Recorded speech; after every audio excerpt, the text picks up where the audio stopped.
Hello again, everybody, and welcome to 4-Star Chicago Sports. This is the Barely There podcast, and we are getting into some Rams and Bears, a preview of the divisional round. We'll take a quick look back at Saturday's epic victory, get some thoughts from our one and only Jason Podolka on what he thought of Saturday's improbable, incredible, unbelievable comeback by our Chicago Bears. And then we're going to talk, man. Who do we want at left tackle in this game? Is it Theo Benedet? Is it Braxton Jones? And then let's make some picks, man. Who's moving on in these playoffs? We're going to find out what you think. You can find out what we think right after this.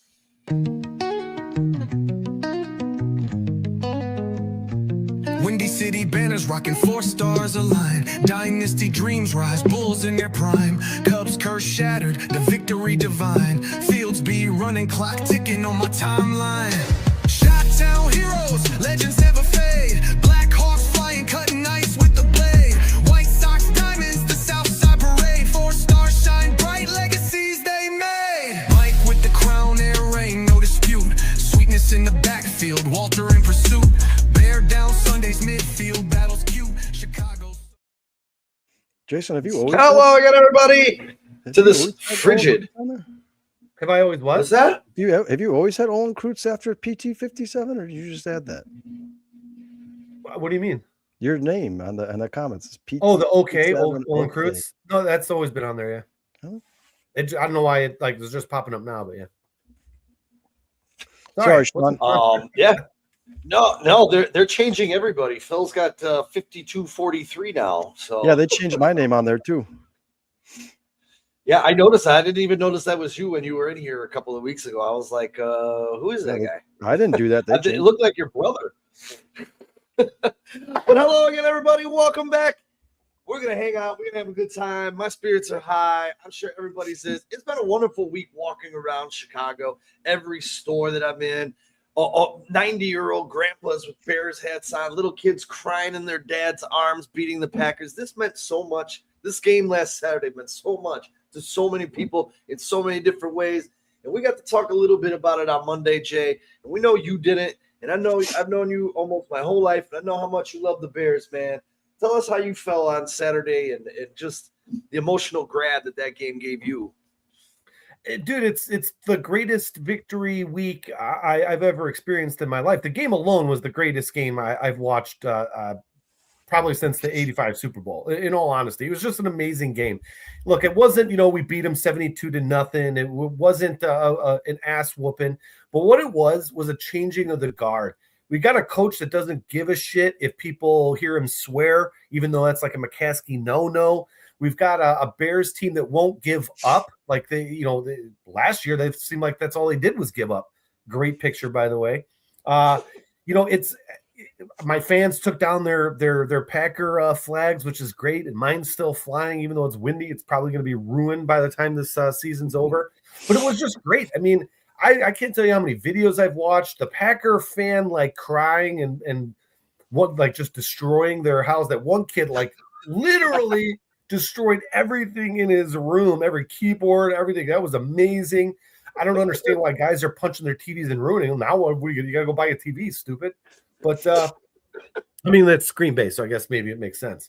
I don't know. It meant a lot to me just because as a Bears fan, for how long as everybody that's a Bears fan just wanted them to be good and stop looking like fools, stop being the laughing stock of the league, stop letting, the discount double check and I own this place and all that other stuff. Everybody forgets all that stuff happened, right? They forget all the taunting that was done for 20 some odd years. The one coach says an F-bomb and I don't like you guys. He still went out and shook his hand. He still followed whatever custom you think is necessary to prove you're a good sportsman. To me, a good sportsman is the guy that has a W at the end of the day. Now, yeah, you want to do it a certain way. You don't want to be a complete and total jerk. But then nobody gets paid for being nice. They get paid for W's. That's literally what they get paid to do. A little decorum and being a good human is one thing, obviously. But I don't have to like you. You don't have to like people. I don't understand that. Even in the regular world, you don't have to like everybody. It's okay. I do have an interesting stat, though, that really just kind of digs it home, because I want to get into one quick second, too, about LaFleur, because I really do think this thing about him not staying with the Packers has legs. But here's the stat here. The Packers are the only team since 2000 with multiple playoff losses when leading by 10-plus points with under 5 minutes remaining, having blown a 12-point lead in the 2014 NFC Championship game at Seattle. So the rest of the NFL has just one such loss combined. It's Cleveland in 2002 in a wild card game against Pittsburgh. So they have the only team with multiple playoff losses. The whole rest of the league only has one.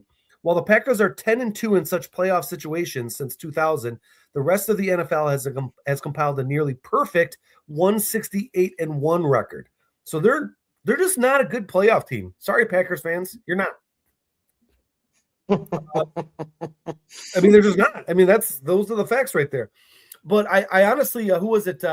Mike Florio had mentioned that the policy, the new president or CEO, whatever of the Packers, he doesn't want a coach with a lame duck contract because LaFleur's going into his last year.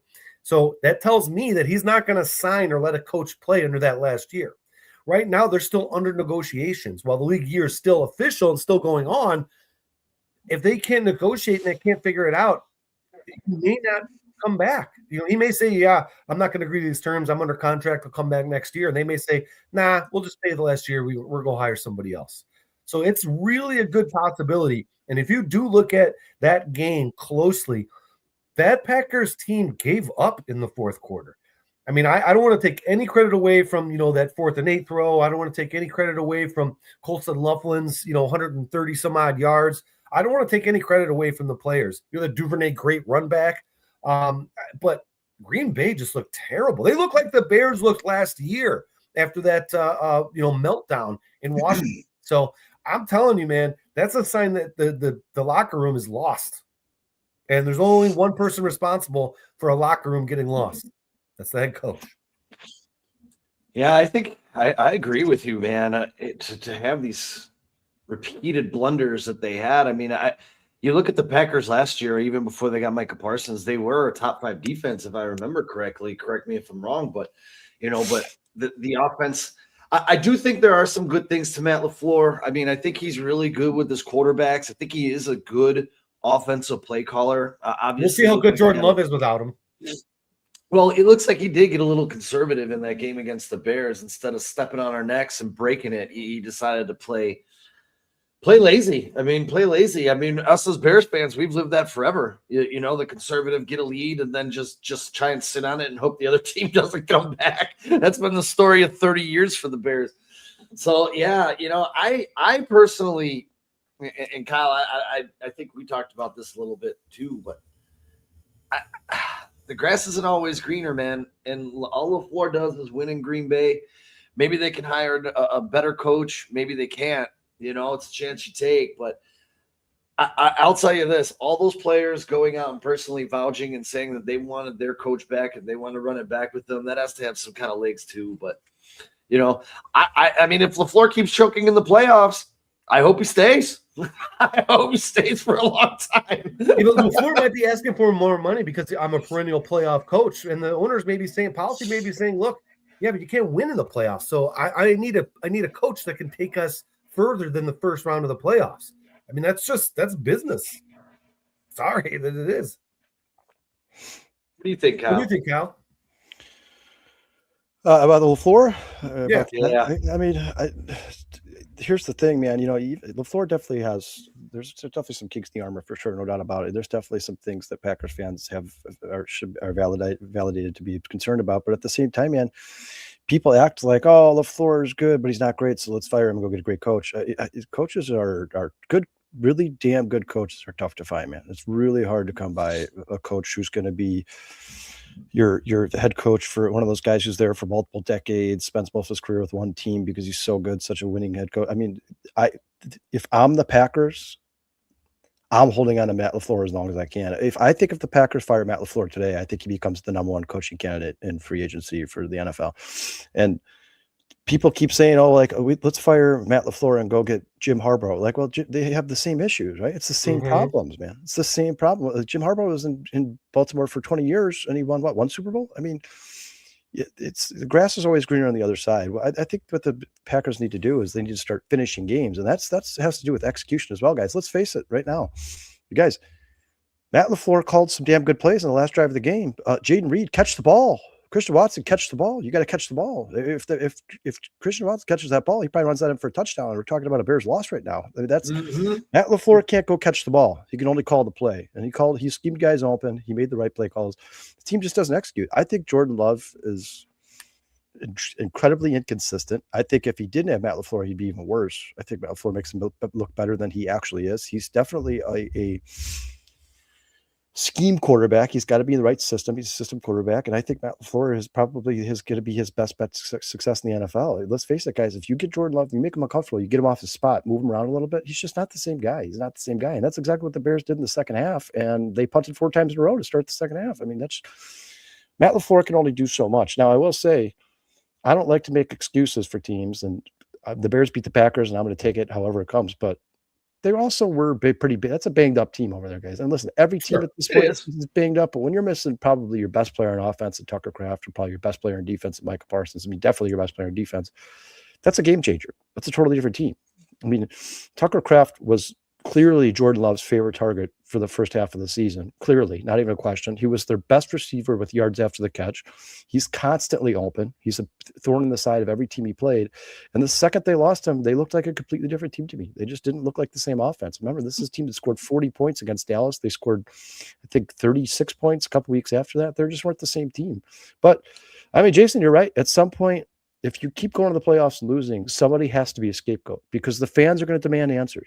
They're going to demand answers, and somebody has to get fired. But if I'm the Packers, it wouldn't be Matt LaFleur. Maybe your offensive coordinator, but not Matt LaFleur. And I'll tell you what, I think last week we had mentioned on this very show that, Josh Jacobs is a guy we got to stop because, if you give him too many carries, he just kind of hits this like warp speed button where you just all of a sudden can't stop the guy.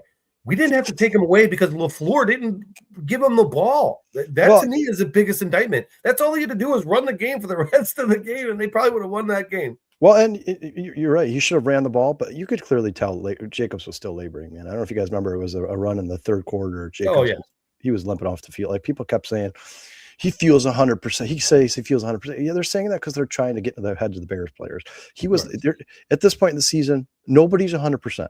Nobody's 100%. And that knee was bothering Josh Jacobs the entire season. What they should have done is they should have assumed they were going to make the playoffs, and they should have given them 3 weeks off. That's what the Packers should have done. They gave him that 1 week off, and Wilson they didn't need the games to make the wins to get into the playoffs. Well, in the week they gave him off, Wilson had a really damn good game. Emmanuel Wilson had a huge game. He had like 140 rushing yards or something like that. So, I mean, if I was the Packers just went about the season the wrong way, but it's not all on the head coach, man.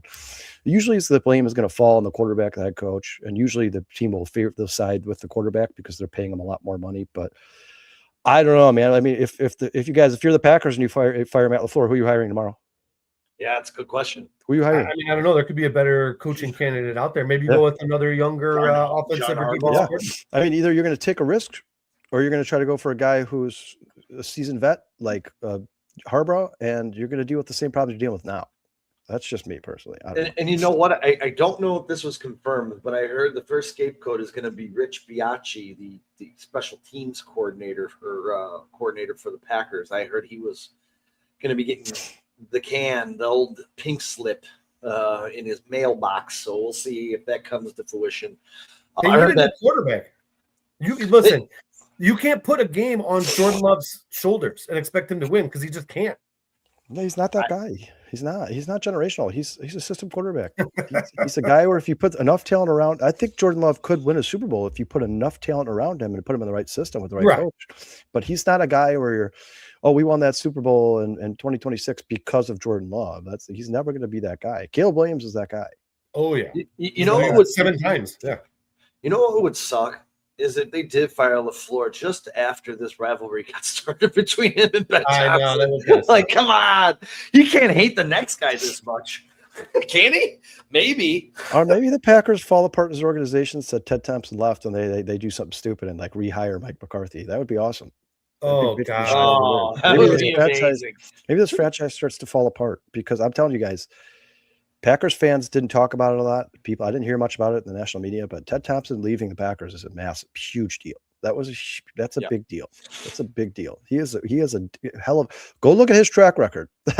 When Ted Thompson took over the Packers, go look at their win-loss record when he was with them. That is a big deal. And who's the new guy there? I always forget his name. Maybe somebody in the chat can help us out. Something really easy too. But it's a really easy he's name. He's not Ted Thompson. I can tell you that shit. No, thank God. Thank God. Bears fans should absolutely despise Ted Thompson for the rest of their lives because that guy was a very intelligent guy who knew what he was doing with Green Bay Packers. The ultimate bear killer. Yep. He only drafted 2 Hall of Fame quarterbacks. Back to back. Let's dig boys, into. well, for me, just having that win on Saturday was just that big monkey off the back, and it just gave me it just gave me a little bit of reassurance that the Bears, they have arrived. And that jump man throw by Caleb Williams, and just seeing his development through the year, and then see it all come together in this playoff game against the Packers, even though it looks so grim, but then they flipped the script. I mean, just everything. I mean, you almost can't write a better fucking story because the Bears are absolute cinema every week, and you can't miss this goddamn team. You cannot miss this team. You can't close your eyes. You can't turn the game off. You can't walk away because you never know what they're going to do. So, yeah, I mean, to me, guys, and it's 1 year, and we've seen. You guys remember in 2018, we had the coach of the year, the executive of the year, and the Bears looked like they were well on their way to being a good team for a long time with Mitch Trubisky, and it all fell apart. I mean, it's only 1 year, but for me personally, that game on Saturday was the Bears kicking the Packers off of the throne. That's what it was. And it's weird to say that because the Packers are actually the team that won the NFC North the longest. It's been the longest since they won the NFC North. So it's not like they were the king of the castle, but they've also made the playoffs, 5 of the last 6 years. They've been a thorn in the Chicago Bears side since I was born in 1988. They've absolutely dominated the rivalry. And I feel like Saturday was the Bears telling them, hey, we're here to stay. We're not going anywhere. And we got Caleb Williams and Ben Johnson. It's going to be tough to beat us for the next decade plus. you know what, Kyle? I do feel for you, dude, because it was just like, they were in the 89 conference championship. And then it seemed they went, I believe it was 93 and then 95. They went and upset Minnesota, if I remember correctly, in the old Metrodome. And then after that, everything just fell off the cliff. And then they were good once in a while. It's been a rough time. It's been a rough time. Well, and I've told you guys numerous times, I know a lot of Bears fans really thought the Bears could beat the Colts in 06. Me personally, and maybe I'm wrong, but me personally, I did not. I just look at the matchup, guys. I mean, if you go back in history and you look at that game and you just describe that, it was Rex Grossman versus Peyton Manning. That was not a good situation for the Chicago. I never really, even after Hester returned that kickoff, I never thought the Bears stood a chance in that game. This might be my favorite comment of the year right here, guys. You can't spell cinema without Iceman. Nice. I love it, Erica. Erica, welcome back to the show, Erica. I missed you, girl. Yeah. He says amen. Honestly, it's just been so great because, like, I went to the grocery store. It was Monday. I went to the grocery store 2 days after, and I swear everyone had a Bears hat, Bears jacket, Bears scarf, and everyone just had a smile on their face. It was just like, wow, look how happy the Bears make people, man. Like, come on. Like, I don't know. It's just fantastic. And we're going to move on because everyone wants to talk about what's the road ahead, and the road ahead is going to be a fantastic one as the Bears are fresh off a stunning, grinded-out comeback victory against the Green Bay Packers as we welcome Sean McVay and the Los Angeles Rams into the lakefront this Sunday at 5:30 on NBC and Peacock. A couple house cleaning things really quick. Bears 5 roster move today. They activated Braxton Jones off IR. They placed TJ Edwards on IR. They placed Trapillo on IR.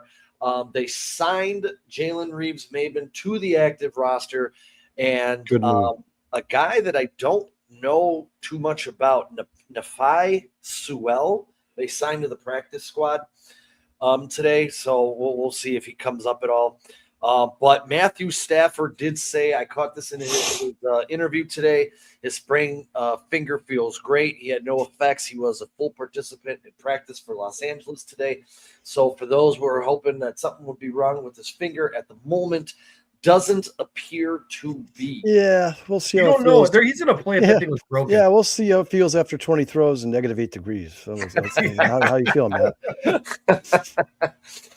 Yeah, and I don't know where you guys want to start. I kind of want to get this out of the way right away with this left tackle position. That is the big question mark here for the Chicago Bears, and I'm just going to kick it off and say Theo Benedet started 8 games for the Chicago Bears this year. The record was 6-2. He started 7 of those at left tackle. The Bears were 5-2. He has experience at that position. We've all seen what Braxton Jones is, what his mobility is, how he's slow out of his stance, how he gets beat off the bull rush. And let's not kid ourselves, Kobe Turner, Fisk, Verse, these guys, Young, these guys are going to come. They're going to come after you. Verse is going to come off that side. I don't know personally if I trust Braxton Jones to guard that side. Either way, and I'll get your guys' opinion on this. Either way, I do believe there's going to have to be a lot of help, whether it's Cole Kmet, Kyle Monungai, somebody over there helping out Theo Benedet, just to maybe give Caleb a little bit of extra a second in the pocket. Also think he'll be rolling away from whoever lines up on the left side of the line for the Bears this Sunday. But what are your guys' thoughts? Let's get into it. And really quick, God bless you, Ozzy Trapillo, man. He had, from all indications, successful surgery. And he said he is going to be the #1 cheer of the Chicago Bears moving forward. So, my man, hopefully a speedy recovery to you, my friend. Guys, as long as he recovers, he'll have a career. He'll be all right.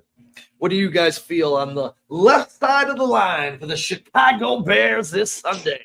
Well, I'll tell you what, it might actually play better into the Bears, hopefully what their game plan is here, because I think what plays into the strength for this weather and for the Canadian Eagle, Mr. Benedet, is a run game. Theo Benedet is not a terrible pass blocker. It's just not his strength. He's very aggressive. He's very violent at the point of attack. So he's a run block god. Now, actually, if you look at all the big plays that happened against the Packers, especially in the fourth quarter, they were all on the left side. Even that super throw on the 4th and 8, it wasn't his guy that hit Caleb. So he can do his job on the passing side of the ball. But it's going to be cold here, and I think establishing a good running game is going to be important. And I think we need to start it early. We keep saying it over and over, but I think with this cold weather, we got to really, really establish that run, like a hardcore run game, and wear that defensive line down, because we're going to probably need them to be really tired in the fourth quarter, because I think this is going to be a shootout. So as much as I think Braxton Jones probably has more experience, might be the safer, logical, old school way of thinking, I don't think Ben Johnson thinks that way. I think that it was probably a very good chance with the way that Benedet played yesterday. If for some reason, Trapillo was healthy or whatever, which clearly he's not, I think it was going to be Benedet starting again this week, one way or the other. Yeah, that's tough, man, because I really don't think that the drop-off from Benedet to Braxton Jones is all that big. I think Braxton Jones there's some things he does well that Theo doesn't, and there's some things Theo does well that Braxton doesn't. Theo is obviously much better in the run game. He struggles in pass protection. When you consider Braxton Jones, he is a veteran. He has a lot of playing experience, so that's something maybe you want to use to your advantage in the playoffs. But at the end of the day, it's not good either way. I mean, here we are in the week 2 of the NFL playoffs talking about who our left tackle is again for the 50th time in the last 15 years. It sucks, man. And for once, the Bears did try to address it. I think they did it the right way. I think Ozzy was starting to look very good. He's starting to look like he was a legit NFL left tackle, but injuries are a part of the game, man. The Patriots are playing without Will Campbell. We know the Niners went a long way without their left tackle. This is just part of the game. The Bears are going to have to step up. But yeah, Sean, I agree with you 100%. I think that Cole Kmet is now going to be basically a mainstay of the line there. He's going to be chipping a lot. I think Kyle Monungai and DeAndre Swift are going to help out a lot as well. You obviously have Joe Thuney, the consummate professional, the guy who has the most championship pedigree of maybe in the NFL, certainly on the Bears. He's going to be there to help out. I mean, you guys, it's next man up mentality. Like if whoever it is, Theo, Braxton, talk to him and explain to him how important this situation is. Hey, we're in the playoffs now, man. This is not, we can't have those games like with Braxton where you're giving up 6, 7, 8 pressures. Theo, you got to be better in pass protection. This is it. That's your quarterback. You got to go protect him. Obviously, you guys, the Rams finished with 47 sacks, 7th in the league. They can get after the quarterback. We know what Jared Verse can do. We know what Young can do. We know what Braden Fisk can do. The Bears are just going to have to compensate. You have to compensate. You have to find a way to overcome your deficiencies. And right now, at this point, guys, every team in the NFL has injuries, and they're all doing the same thing at some position on the field, right? Every team in the NFL is trying to mask some deficiency they have in some way, shape, or form. None of these teams are healthy. Even the healthy players who are playing in this game are going to be banged up. None of them feel 100%. The Bears are just going to have to find a way to compensate. And I honestly believe if the Bears can get the ball out of Caleb's hands quickly and give Theo or Braxton a little bit of help over there at left tackle with, like I said, chipping with the tight ends and running backs, I think they'll be all right, man. Because as good as Ozzie was, you guys, he's still a very young player, and he was still learning. He had his issues. He has growing 7 pressures on Sunday. Yeah, he has growing pains. It's not like we've had the perennial Pro Bowl left tackle all year, and now all of a sudden we're like, oh man, now we have to deal with Theo and Braxton. Like, that position's been a problem for the Bears all season. It's obviously going to continue to be a problem for them in the playoffs, but all you can do is minimize the damage. Yeah, hey, really quick, I wanted to get to this chat because I see 2 new names, Bearskin Matt and Ruiz. I think Ruiz has been here before. He's been here. Okay, I have not seen Bearskin Matt. Wanted to say welcome, both of y'all. Welcome to the show. Thanks for hanging out with us a little bit on this chilly Wednesday evening in Chicago. I wanted to get to this question here that Ruiz put up about how we felt about the offensive line versus their defensive line. And boys, as we get into this, the defensive front of the Rams is very stout. The Los Angeles Rams rank among the league's best in generating pressure, posting the 5th highest pressure rate in the NFL. Their pass rushers also finished. Their pass rush also finished 7th in total sacks on the season at 47, led by, of course, Byron Young, I believe 2nd or 3rd year player, just a terror in the center of that defensive line for the Chicago Bears. It's going to be a tough assignment.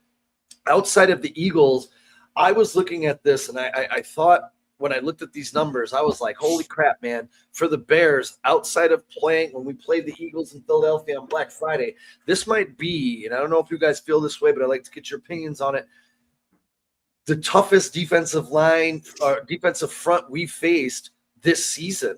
I mean, played a left tackle on that Eagles game? It was Theo. Was it Theo Benedet? Yeah. Was it? Yep. And Braxton played the first 5 games, and then they had Theo Benedet in there. And then Benedet actually got hurt, and then that's when Trapillo came in later in the season. Only last like 3 or 4 weeks. The Vikings defensive line is underrated. I think with Crosby and Vegas there, they have a decent defense. They can certainly get after the quarterback. But yeah, I mean, Sean, if you're talking about cumulatively each player, the unit as a whole, I'd say the Rams are top. But for the Bears, in terms of Bears opponents this season, I'd have to say the Rams are definitely in the top 3 somewhere for sure.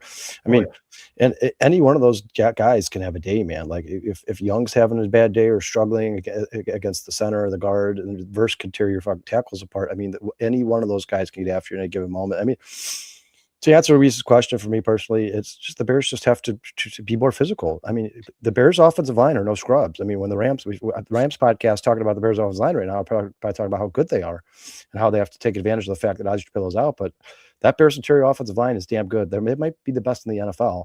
And if they could be more physical in their house in the freezing cold, which, let's face it, man, like, your body you need time to adjust, man. It's not like you could just go from 78 degrees and sunny to -8 wind chill and there's no transition period. Like, it's going to suck for the Rams coming here for sure. And Sean, like you said, after a really long flight landing in this freezing cold weather, it's going to be tough for the Rams. The Bears just have to establish. Bears have been practicing it all week without heaters.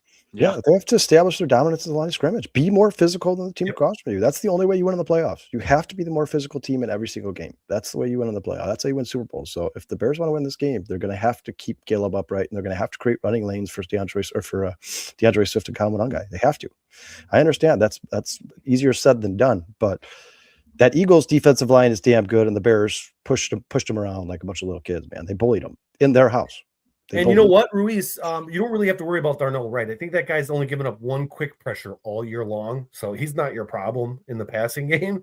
Your question is left tackle. And again, I think Theo is serviceable. He's not your long-term answer. I think Kyle's got it right. I think we all agree, everybody probably in the chat does too, that Trapillo right now seems like your tackle of the future. But with that injury, you don't know. It could be 6 months. It could be 12 months. So who knows what next year is going to look like. I would definitely still draft another one next year. The weather thing is ridiculous. I don't know if we brought up all the stats or whatever. I think, Kyle, you were actually talking about them before the show. You might want to bring those up. But the cold weather stats for the Rams are not great, especially for Stafford. But, Stafford's played in Soldier Field many times. This is not like he doesn't know what this is going to be like. But, yeah, I mean, honestly, I think it's just left tackle we got to worry about. But I'm just as worried about an injury. Cold weather is like the worst games in the world for injury. It's like super cold and super hot. You wish if you're looking for injuries, you want it to be 50 degrees, but guys can get hurt really easy. They didn't warm up properly. They're not stretching properly. So I'm a little happy that they're actually practicing in the cold with no heaters all week long. So when it comes game time, it's not going to be a problem for the Bears. It's going to be the same thing. The one thing I thought, because I've seen teams do this before when they were in Carolina, choosing to go all the way back to Los Angeles to come back to Chicago instead of coming to Chicago, reaching out to the NFL to get a facility in which they can practice and acclimate to the temp. I read today that they're not even coming in till Saturday. It's going to be a shock to the system. I'm not. I know we're going to go inside these numbers of cold weather teams. I'm not going to myself put too much emphasis on that. Right. A lot of these players on this team do have experience, and some of these, when you look at, they're 1-15, they're 1-8, they're 1-9, blah blah blah. That doesn't necessarily associate to this team. When you have a Devontae Adams who spent the majority of his career in Green Bay, you have Kyron Williams, who's a Midwest kid, went to school at Notre Dame. He's played in this. Blake Corum, another Midwest kid, went to school at Michigan.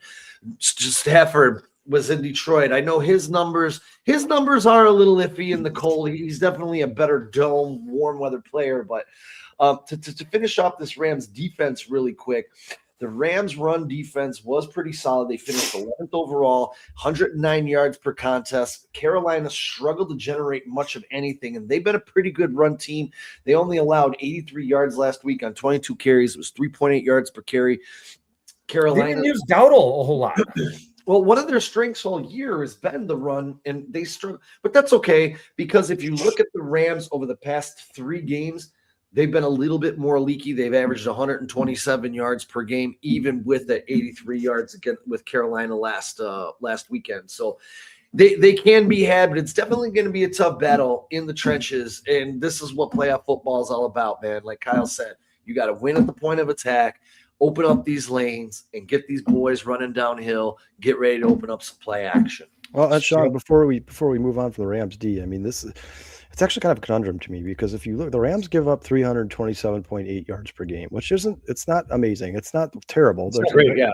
They're in the middle of the league, but the Rams, I mean, that's in the middle of the league, but they only allow 20.9 points per game. So they seem to be one of those defenses that bend and don't break. And like we talked about earlier, they have 47 sacks. They can certainly get after the quarterback. And then, guys, they are actually 5th in the NFL with 1.6 takeaways per game. That we all know the Bears are first with 1.8 takeaways per game. So Jimmy asked in the chat earlier, "Would you guys give me your 3 keys to winning this game?" And he says time of possession. He thinks time of possession is going to be one of the most important things in this game. You guys, the turnover battle is going to be, I know it's a cop out. In every game, the turnover battle is huge, but in this game in particular, it's going to matter a lot more, because these are 2 teams that are opportunistic defenses, and they could take the ball away if you make mistakes. So this game is definitely going to come down to who makes more mistakes, for sure. I think whoever wins the turnover battle in this game on Sunday wins the game. That's just me personally. But yeah, Sean, just to break down some of his numbers, you guys, the NFL considers cold weather games to be games that start under 40 degrees and finish under 40 degrees. Since joining the Los Angeles Rams, Matthew Stafford has played in 10 of those games. He is 1-9 with a completion percentage of 55%, 14 pass touchdowns, 11 interceptions, and a passer rating of 75, which is much below his career average. So, yeah, I mean, I agree with you, Sean. It's a different game. It's the playoffs. They know all they have to do is win 2 more games, and they're in the Super Bowl. They're a damn good team. Puka Nacua is almost unstoppable, but it definitely does. The statistics show that Matthew Stafford is more uncomfortable playing in the cold than he is playing at home, and it's nice. And the stats for a dome team coming out to a cold team in the playoffs is even worse. I don't think they've won a game. It's over the last decade. I think they're 1-15 over the past decade. To piggyback off of Kyle too, Stafford all time at Soldier Field is 5-7, 16 touchdowns, 15 interceptions. And the Rams have played 2 games this year with attempts below 25. Matthew Stafford lost both of those. The Rams lost both of those. They were 0-2, and it was he threw 4 touchdowns and 5 picks in those games. So that's also something. And again, I don't want to say it's going to be the weather, but when you start looking at some of these things and say, man, this guy threw 48 touchdowns when it was nice and 5 interceptions. I mean, the guy had 8 interceptions. He threw 5 of them in attempts below 50. There is it has legs. There's some validity to it. Yes, so 100%. I don't want to completely ignore it, but. And the Bears were not a good team last year, guys, and they beat this Rams team in Chicago. They're just not the same team on the road. And Sean, you've been talking about it all week. The Rams are just, and you just get rid of the weather. Forget the weather. Yeah. Pretend like the weather's not a factor. They're not the same team on the road that they are at home. And, you know, I guess realistically, no team is probably as good on the road as they are at home, but their splits are a little more drastic than most teams, man. It's almost a completely different team. I'll say this. If you had asked me 6 weeks ago, can the Bears beat the Rams? I probably would have told you no. But with the way the Rams have looked lately and with the way the Bears continue to grow, especially Caleb Williams each and every week, this is going to be a pick 'em, man. For me, it's a pick 'em. It is a pick 'em. I'm going to favor the Bears because they're home and they know how to play in this weather. And Caleb Williams, one thing he is really, really good at is throwing in windy, shitty conditions. And if you guys, to that point, Caleb Williams, since being drafted in the NFL, has 5 games that the NFL considers cold weather. So starts under 40, finishes under 40. In those 5 games, he has a 61 completion percentage, so better than Stafford in cold games. He has 1,164 passing yards, 8 touchdowns, 1 interception, 138 rush yards, and a rush touchdown. So in the cold, Caleb has truly been the Iceman. I mean, this guy is almost unstoppable when it's cold out. I think he likes it. I think everybody knows that like Caleb's numbers last week were ridiculous in the fourth quarter. Did you see Stafford's numbers in the fourth quarter? Yeah. So Caleb Williams had 184 passing yards, 2 touchdowns, 0 interceptions, and 110 passer rating in the fourth quarter last week against the Packers. Stafford had 143 passing yards, 2 passing touchdowns, 0 interceptions, and a 146 passer rating in the fourth quarter against the Panthers. Both had a game-winning passing touchdown with under 2 minutes remaining in the game. So this dude, so I think they just put the numbers out. What was it, like $31 million for that game on Prime? Yeah, dude, this might be like $40 million. I'll tell you what. Arm talent-wise, these are probably the 2 strongest, best arms in the league.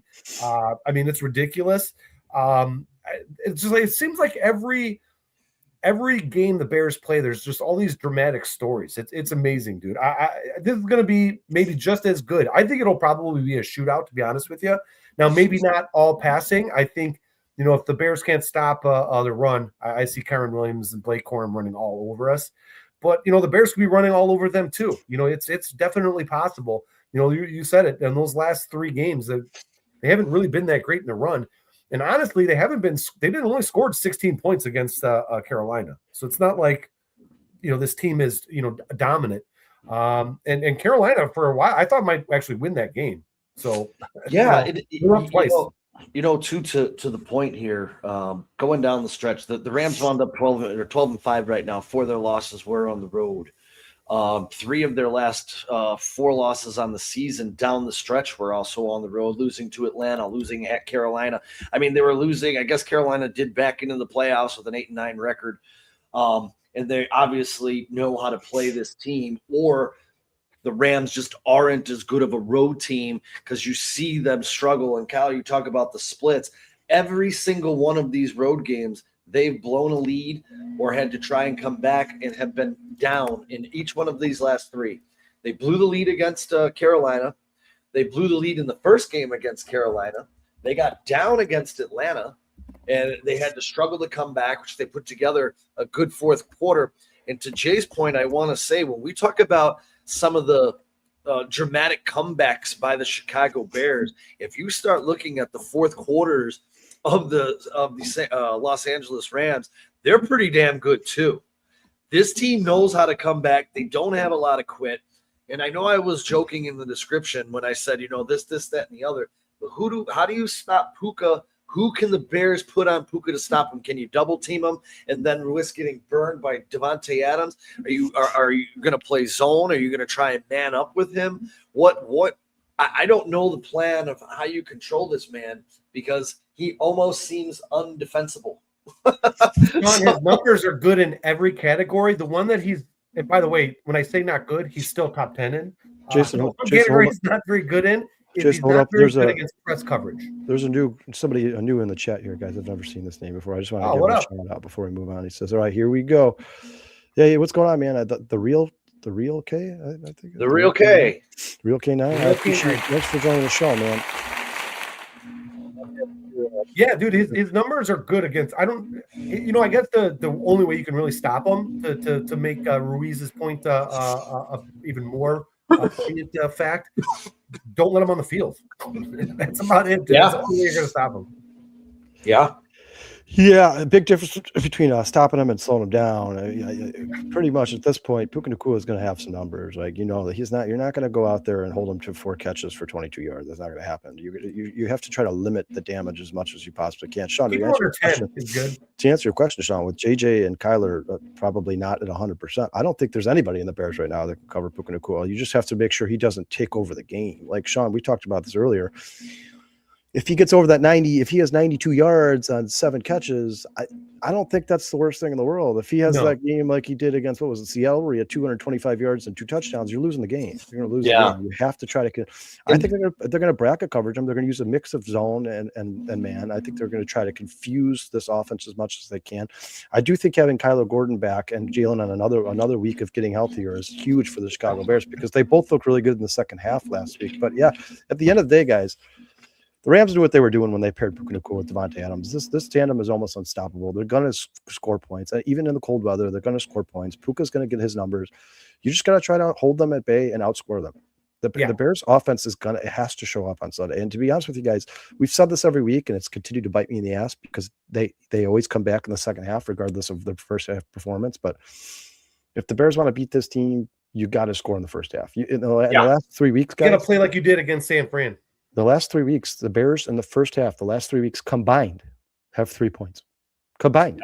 All 3 games combined. You can't do that. I will bring this to, if you look at the bottom of the screen here, Puka Nacua's career receiving yards per game, regular season, 95.3, most in NFL history, playoffs, 108.3 yards per game. And guys, that's a minimum of 3 games.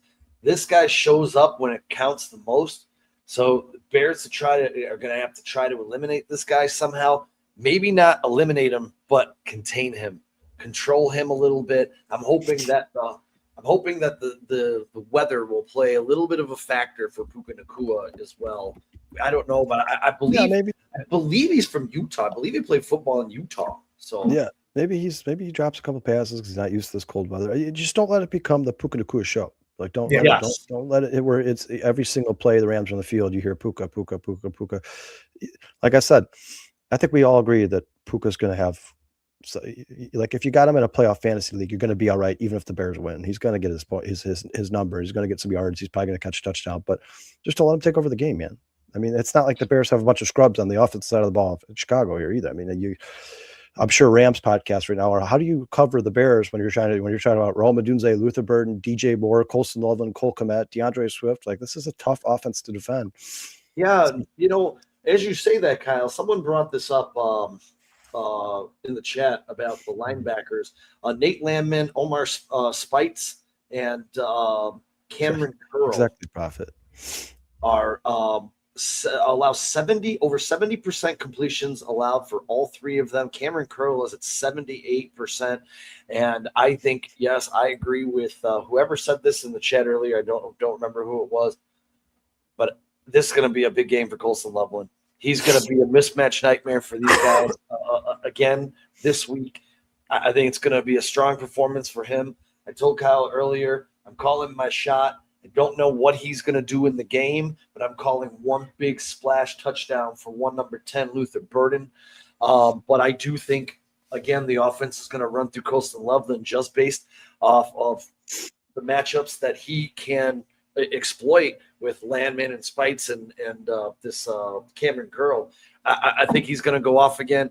I just went in today. I was on the phone with Kyle earlier. I bet Colston Loveland over 4.5 receptions, over 50 yards in the game. It cashed in for me last week, so I'm going to ride that pony one more time, baby. Well, and you guys, it's just, even Sean, even if those linebackers were good, right?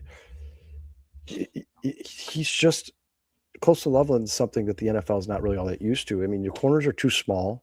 Your linebackers are too slow. He's just a mismatch nightmare. And I to be honest with you, Sean, even if you looked at the Rams statistics, I think they were ranked I think they're like against tight ends, they're 15th, so right in the middle of the pack. They're middle of the pack.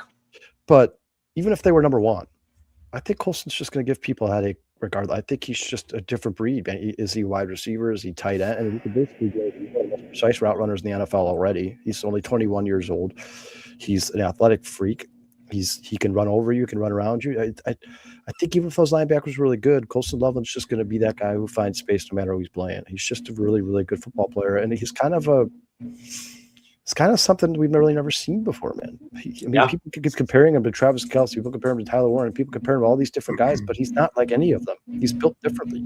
He's like Calvin. He's almost like a Tony Gonzalez. Like long, lengthy, really fast, precise route runner. I mean, he's just tough to cover. And Sean, if that's the over-unders they got, 4.5 receptions and 50 yards, I don't know what the NFL's been watching, but yeah, anybody if you're sitting at home watching right now, go on FanDuel, will take the overs on that shit right now. Right now. Yeah, I think those computer models take into account like the whole season. It's like weird because it's not a person that really makes these predictions anymore. Yeah, maybe it's like an average. He started off slow because he was trying but if you look at him now, the last like 4 or 5 weeks, he's been a monster. He now has the most yards in a playoff game for a tight end in NFL history. And I'll tell you what, speaking of monster tight ends, Travis Kelce. Are you guys worried at all about Colby Parkinson? Well, I'm worried about the fact that they have like yes, I am. They have like 8 of them. Is it just weird? They all look exactly the same. Every time a Rams tight end catches a ball, I'm like, all right, which one? Is that Ferguson? Is that Parkinson? Who is that? Well, we don't have to worry about Ferguson. He is already out for this ball game, but they will have Parkinson and who's the guy who's been there forever? I can't think of his name off the top of my head. He's been there forever. Tyler Higbee? No. Tyler Higbee. Yes. Tyler Higbee. He will be available. And I've went through this on many preview shows right here on this very channel. The Bears have been lit up by tight ends all season. Colby Parkinson happens to be a favorite target of Matthew Stafford. So, my friends, here's another bet that I took. I took Colby Parkinson over 2.5 receptions, and they have him at 19.5 yards. Since week 7, he's been under that number twice since week 7. He's been over one of those games he left with an injury. Yes, and I will say too, he's been over 3 receptions in every single game since week 9, except for last week against Carolina. But he had 2 for 36 and a touchdochdown. So I'm banking on the 2.5. Yeah, that touchdown catch was amazing. Yeah, he's really good. He's really good. Yeah, and really quick, not to get off the subject, I just wanted to talk to DJ Prophet really quick because you asked me a question on Monday, and I just wanted to get back to you on it and ask me, because you asked me about why I was so against the Colston Loveland pick, and I just want to put this to bed. He wasn't my pick. I wanted the left tackle. I was all about Josh Simmons, and if they weren't going to take him, I was happy to, if they wanted to go tight end, to take Tyler Warren. My biggest knock was I didn't know enough about Colston Loveland. He was hurt coming into the draft. He was going to miss time. I hate drafting injured players. You never know if something's going to go wrong, even though they said he'd be ready by training camp. I just didn't like it. And I can say this. I said it before. I'll say it again. I'm happy he's a Bear. I think he could be a Hall of Famer for the Chicago Bears. The way he looks right now, this kid can stay healthy and continue to grow from where he is. I'm ecstatic for him to be a Chicago Bear. And for those who've been in my garage, Kyle, Jay, you guys have already seen it. I have a Bears Wall of Fame behind me. Colston Loveland's already on it. I just want to say I'm happy he's a Bear. I was happy. I'm happy that that the Bears drafted him at this point because he looks like he's going to be a mismatch nightmare for a lot of teams and be a very, very strong Chicago Bears receiver anywhere along the line of scrimmage that he needs to line up and make a play for the Chicago Bears. So God bless Colston Loveland. I'm happy he's a Chicago Bear. Hey, So, you know what's best about that pick is I think that was a Ben Johnson pick. So if we have this guy influencing these offensive picks, I think we're going to be okay. Yeah. Oh, I think your mic's out, Kyle. So I saw an Instagram post yesterday that said Tom Brady. And again, hold on. I never said he was bad. You will never find tape that I said Colston Loveland was bad. I did not know enough about Colston Loveland. I wasn't sure I wanted him as a Chicago Bear. I mean, his college stats certainly weren't impressive. And that was the other thing. Very when we went through this whole thing with Mitch Trubisky, who didn't have enough, and I know it's different. And when you look at tight ends in the NFL, it usually takes a couple of years for tight ends to acclimate to the NFL and break out of their shell. Now, this seems to be changing when you look at the Oronde Gatstons, the Harold Fannons, the Tyler Warrens, the Brock Bowers, the Colston Lovelands. It's these more new athletic hybrid tight ends that can do everything on a football field. They've seemed to kind of change the position a little bit here. And I'm glad that we have one. I did say the pick was bad. You're 100% because I'll tell you this. I would have took Josh Simmons at 10, and I think we'd all be happy because we'd be looking at another player who'd be on the left side of this line for the next decade. I think all of Chicagoland wanted a left tackle. I don't think anybody can argue. I think we still do. Yeah, I saw an Instagram post that said Brady and Gronkowski, Brady and Gronkowski, Mahomes and Kelsey, Williams and Love. Yeah. He is a stud. He is absolutely a stud. He's just an athletic freak. You know what? I think it also, you guys, it's subjective. I mean, it's also good that Colston Loveland landed in Chicago with Ben Johnson and Caleb Williams. Like if he's playing in Indianapolis with 49-year-old Phillip Rivers and a slew of other terrible quarterbacks, probably doesn't look like the same guy. But yeah, I mean, either way, what's done is done. It was a great pick by Ben Johnson. He knew what he was looking for. He fits. It's almost a seamless transition to the Bears offense. Hey, he's going to be that's a damn why good player. That's why I'm here and I'm not in the war. What's up, Ted? Right.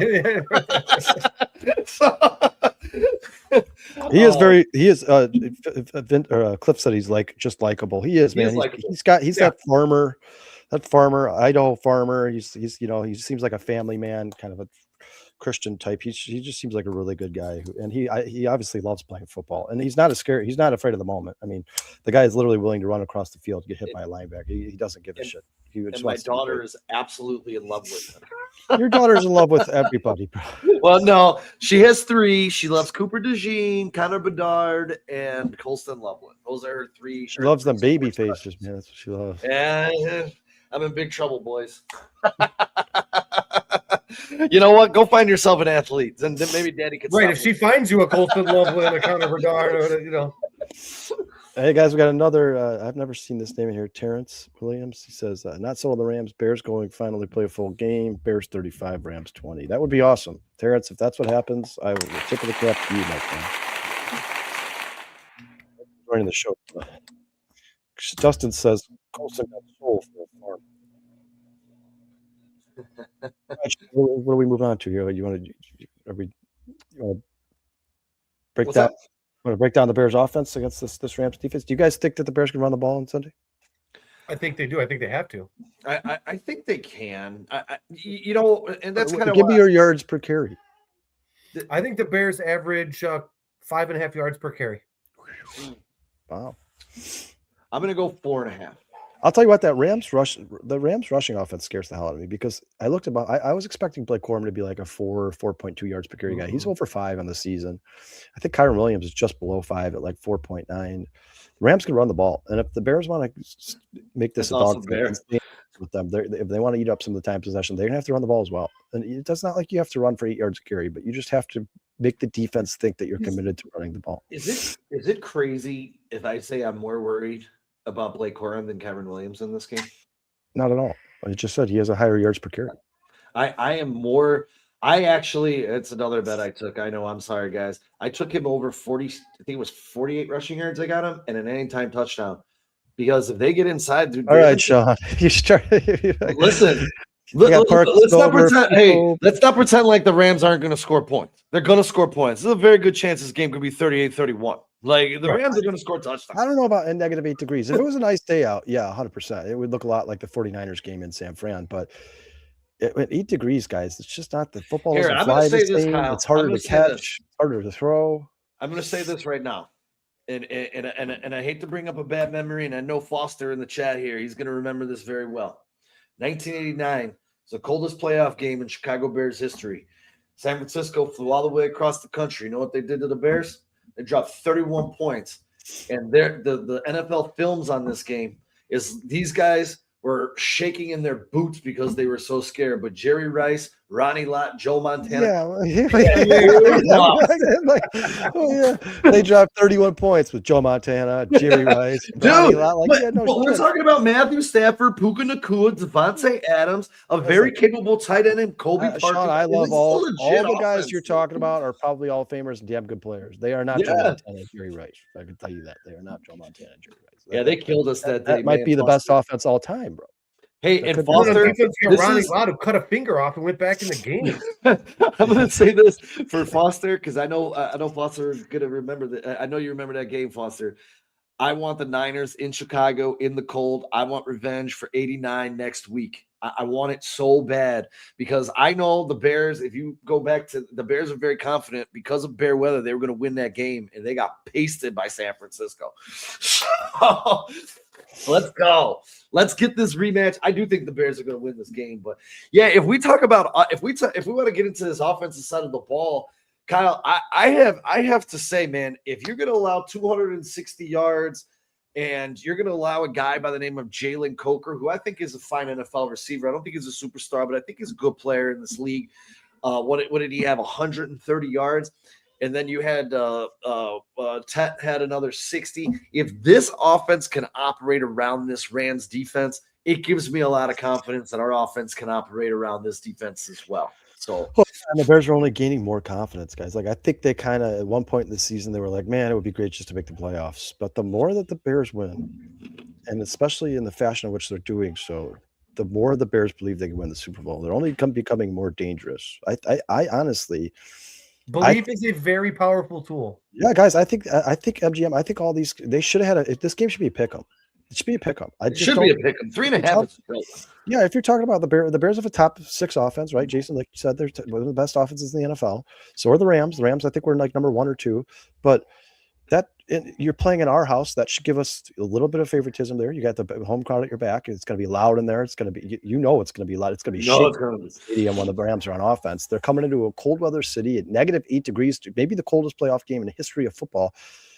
And they're once again. Me too, DJ. Once again, I'm watching these podcasts and these ESPN, and people are picking the Rams to destroy the Bears. Like, how many times are you guys going to do this before you're convinced that the Bears just aren't going to get destroyed? Like, when's the last time the Bears were destroyed, guys? Week 2? Week 2. And I'm going to be honest, dude. I think that Alex Smith's take on this game was bad, and some of these other guys. That was terrible. That are coming in. I think it's very naive after watching this entire season to count out the Bears and think the Bears cannot be in any game. And to have the Rams traveling across into these temps, and again, I don't want to isolate the weather, but when you're playing in these conditions, they tend to be lower scoring games. It's harder to operate everything because you're fucking frozen. I think it's very naive by a lot of these guys, man. I really, really do, to just sit here and discount the Bears the way that they have. And I bookmarked that Alex Smith interview because when the Bears win this game on Sunday, I'm going to destroy him. Well, and he said the Rams are going to drop 50 on the Bears. What? Can you guys find me a game below 20 degrees where a team scored 50 points? Right. I don't think I've ever seen that.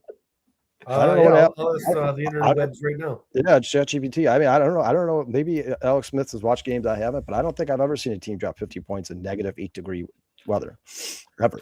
It's just you guys. You played. It's not the same. The football's not the same. It's just not the same. It's not the same game when the if not to mention the ground is going to be like solid concrete. Every time these guys land, it's going to hurt like hell. This to me 1983. The Chiefs defeated the Browns 48-17. What was the temperature? It was under. I just asked them when it was under 20 degrees. 20 That's degrees. the most points when it's under 20. What year? Yeah, I mean, 83. like Alex, if you're Hey, gonna make a statement like that, you better have some statistics or something to back it up. Like, you're just coming out here on the podcast and saying that they're gonna drop 50 on the Bears. Like, how many times did the Bears just get disrespected and they come out and continue to win all these games? Like, at some point, people are gonna have to start taking notice. Listen, we talked about this in nauseam, guys. There is no team in the NFL right now that you're like, oh, well, if they make it to the Super Bowl, the Mahomes Chiefs or the Brady Patriots, they're winning. There's no doubt about that. They're definitely winning the Super Bowl. That team doesn't exist this year. This is any man's game, and the Bears could beat the Rams. They could beat the Rams. They are the Rams are definitely beatable. Yeah, and the Bears have crazy, the Bears have just as much talent as the Rams do. Well, yeah, the offenses are built almost identical. Really strong offensive line play, 2 good running backs, 2 good tight ends.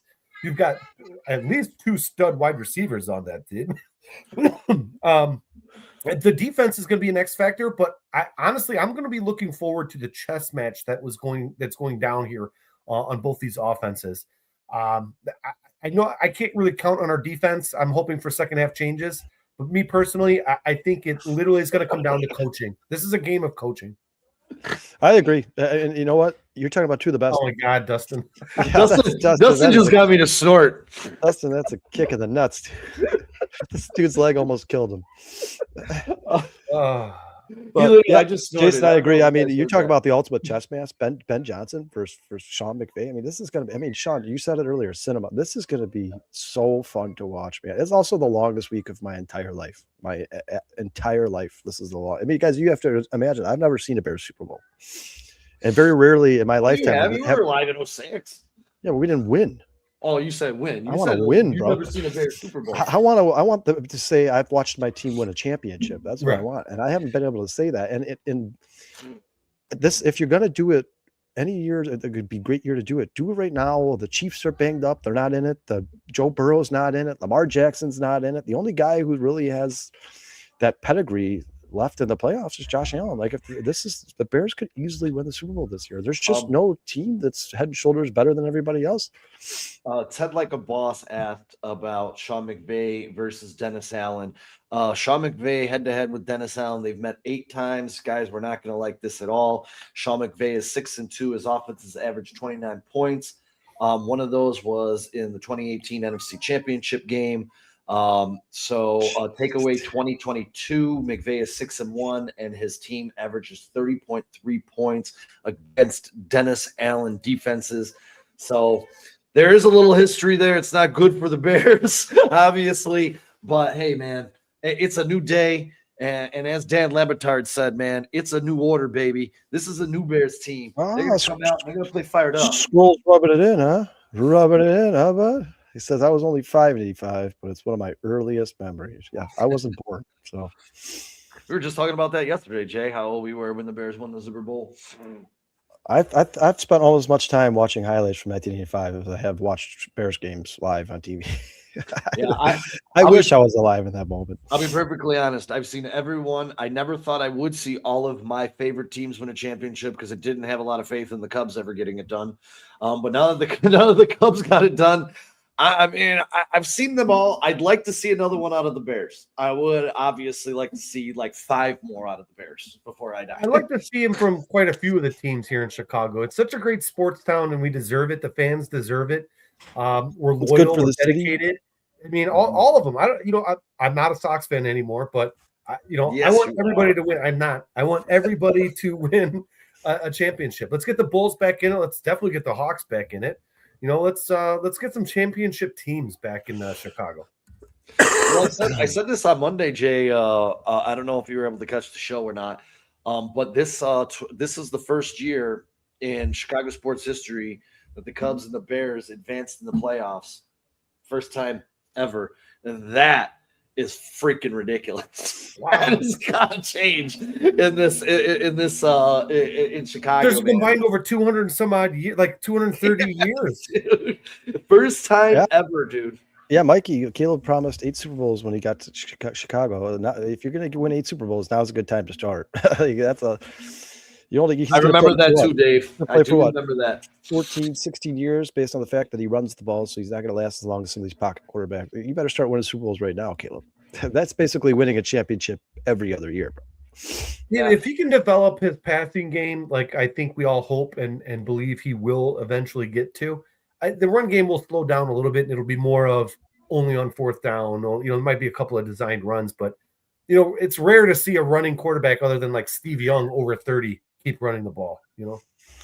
Yeah, I think if Caleb gets any better, you certainly are entering that generational conversation, and I think you could be talking dynasty if Ben Johnson and Caleb stay here together forever. But yeah, I mean, it remains to be seen, man. Injuries are a pain in the ass. You never know what's going to happen in the NFL. So you're here now. You're 2 games away from the Super Bowl. Take advantage of it while you can, man. Like I said, there's just no team right now that's just head and shoulders better than everybody else. This is any man's game right now.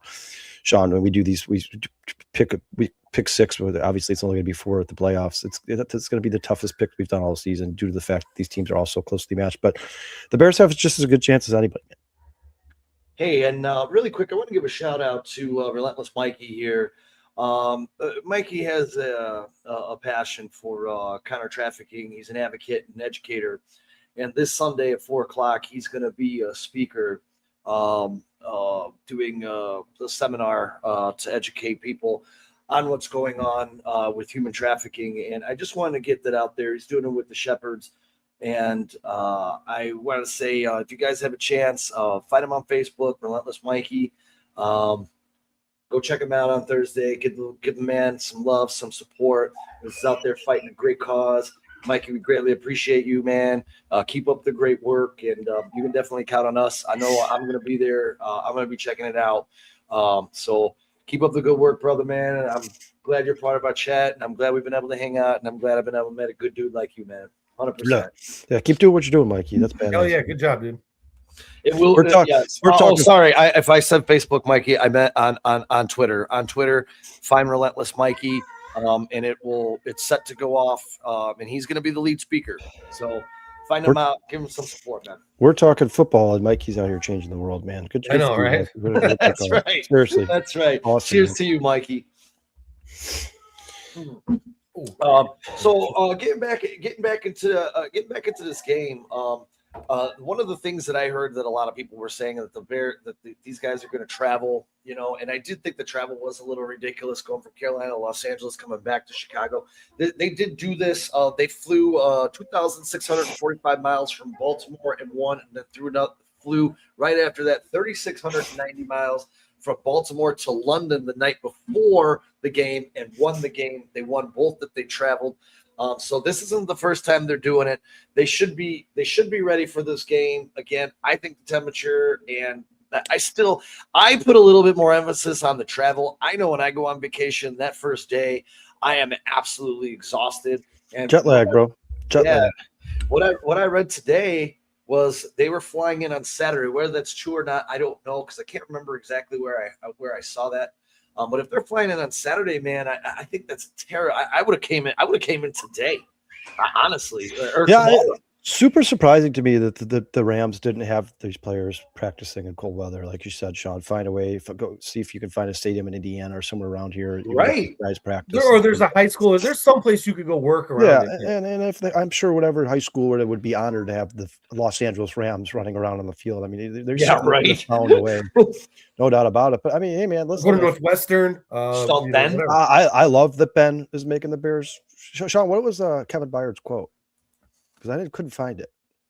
Damn. He said, I'll find it. It was pretty funny. It was pretty funny. I know the Bears are uncomfortable and they don't want to be out in the cold, but I think that's a big deal to have them practice in this weather, so they're used to playing in this game, or they're ready to play in this game when it comes to time. And just another great move by Ben Johnson, who continues to impress me with every single week with everything he does, man. I mean, this guy. You're talking about a coach who's in his first year. You're 4, 5, 6. This guy's going to might be the best coach in the NFL. I mean. Oh, he just mentioned in this interview today, he said that the players didn't like it at first, but he really thinks that it's starting to pay off for the Bears. So, I mean, Ben Johnson's got this thing. He's got this thing on lock, man. And, he's made some mistakes. We've talked about it. We've criticized him for him. But when not a bad rookie season for him, though, right? No, when you look at the whole thing in totality, man, it's like like doing this no heater thing. Like, hey man, you guys aren't going to be pussies out there. There's no heaters on the football field. Get used to it. Acclimate to it. You know, I think the Bears are. I honestly think the Bears are going to be prepared for this game really, really well. I don't think we're going to have a slow start. I really don't. I think both teams might be a little sluggish to start, but I think they'll move the ball, have that little punchers and a little punchers fight, you know, where they just dance around the ring a little bit and they get used to each other. I have the utmost respect, and I haven't said this yet. I have the utmost respect for Sean McVay. He's been one of my favorite coaches in the league. Top 10, top 5, top 3. Some people will say top 2, maybe the best in the business now that Tomlin has moved on. His 9 years in Los Angeles have been absolutely fantastic. And I have so much admiration for him. Listening to his interviews this week, I mean, him and Ben Johnson, they're very similar. They're very similar, like the way they act, the way they talk, and just listening to him. Like that interview I sent you, Kyle, the other day. Like he's just like, "Come on, man, let's get it going. Let's get it on." He's like a big kid coaching a football team. He's really fun. Oh, dude. Sean McVay's got like a photographic. I don't know if you guys ever seen that. There's one interview in particular that they keep showing on Twitter and Instagram that he starts going over the stats of the opposing team, the receivers, the tight ends, the running backs. And it's not like, yeah, I think he's got somewhere around 800. He's like, yeah, he's there. I know the running back has 121 carries for 876 yards, 4.6 yards per clip. He's got 9 touchdowns. And I know that their number one receiver has 72 catches for he just goes off. He lists off, and he's not looking at a piece of paper or anything. I think he's got a photographic memory, and he certainly is one of the best offensive play callers in the NFL. You add Puka Nacua, Devontae Adams, Kyron Williams, and Matthew Stafford to the equation. That's a damn good team. Listen, John, I agree with you. I'm not saying because it's cold weather, the Rams can't win this game. The Bears better be on high alert. They better come to bring their best. They better bring the best they got, because the Rams are one of the best teams in the NFL this season. They are. And Matthew Stafford wants the Super Bowl more than anything, because I honestly believe, guys, if he wins the Super Bowl, I think he retires. I don't think he finishes that last year of his contract. I think he's able to walk away from the game of football. There's a good chance Matthew Stafford and Sean McVay might think thinking, this is it. This is it, guys. This is our last hurrah, because nobody knows if we're going to stay healthy next year, if we're going to get another chance at this. We're so close. Like we said, there's no team in the NFL right now that is head and shoulders better than everybody else. I think the Rams probably think they are the best team left in the NFL. I think every team probably thinks they're the best team left in the NFL. If the Rams are going to do it, this is the year to do it. But unfortunately, they got the Bears standing in the way, and this Bears team is better than people give them credit for. And they're only getting better. They're only getting better every week. The Rams have seemed to slow down a little bit since the beginning or the middle of the season, where they really hit that peak. And Stafford had those 6 weeks with like 25 touchdowns and 0 interceptions. They've slowed down a little bit, and the Bears have only continued to step on the gas. They're off. That Bears offense is becoming. You put Rome Odunze out there healthy with Luther Burden, DJ Moore, Coastal Love, and Cole Kmet. Who do you stop? I mean, who do you key in on, right? And don't forget about DeAndre Swift now. Yeah, or a common guy. I mean, you got to pick somebody to bracket cover, somebody to try to eliminate from the game. A DJ Moore or Coastal Love, and you got to pick somebody to try to take off out of the game script. But that's tough to do against the Chicago Bears, man. There's just so much talent on this team, and that offensive line, they're no scrubs either. Right now, the Bears' only weakness on the offensive side of the ball, in my mind, is that left tackle position. The Rams better bring their best as well, man. This has got to be a dogfight, guys. It's going to be a hell of a game. It's going to be fun to watch. I agree. I think special teams might play a very big role in this game as well. For sure. Not just because of the weather, but lately, you know, we talked about it on Tuesday. How Josh Blackwell didn't get a playoff bid a Pro Bowl bid is ridiculous. That guy's been one of the best special teamers all year long. I mean, big plays, like game-changing plays on special teams. And honestly, Duvernay hasn't had the greatest season, but he seems to just get a big run, a return, just like out of nowhere when you need it. Right when you need it. Yeah, right. He'll not exist in all game, and then you're like, oh my God, this is the one moment we need him. And he's at the 40, he's at the 45, the 50.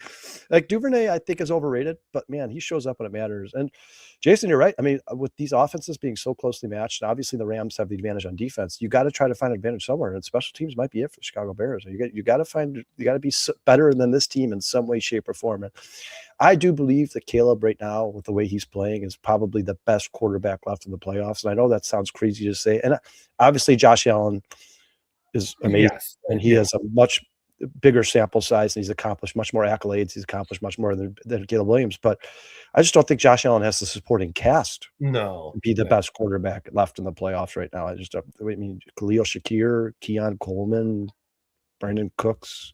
If you gave them the weapons that I don't know, that man. Caleb has right now, that's insane. I don't even know if they lose a game. You guys, we're Bears fans. We're talking about how we have the best quarterback left in the playoff. This is weird.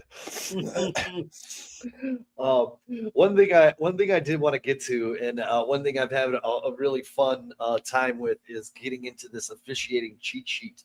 Sean Hockley's crew will be officiating this game this Sunday. Home teams are 3-3 with him as the referee in playoff games, and 6-10 this year. Home teams with his crew on the field.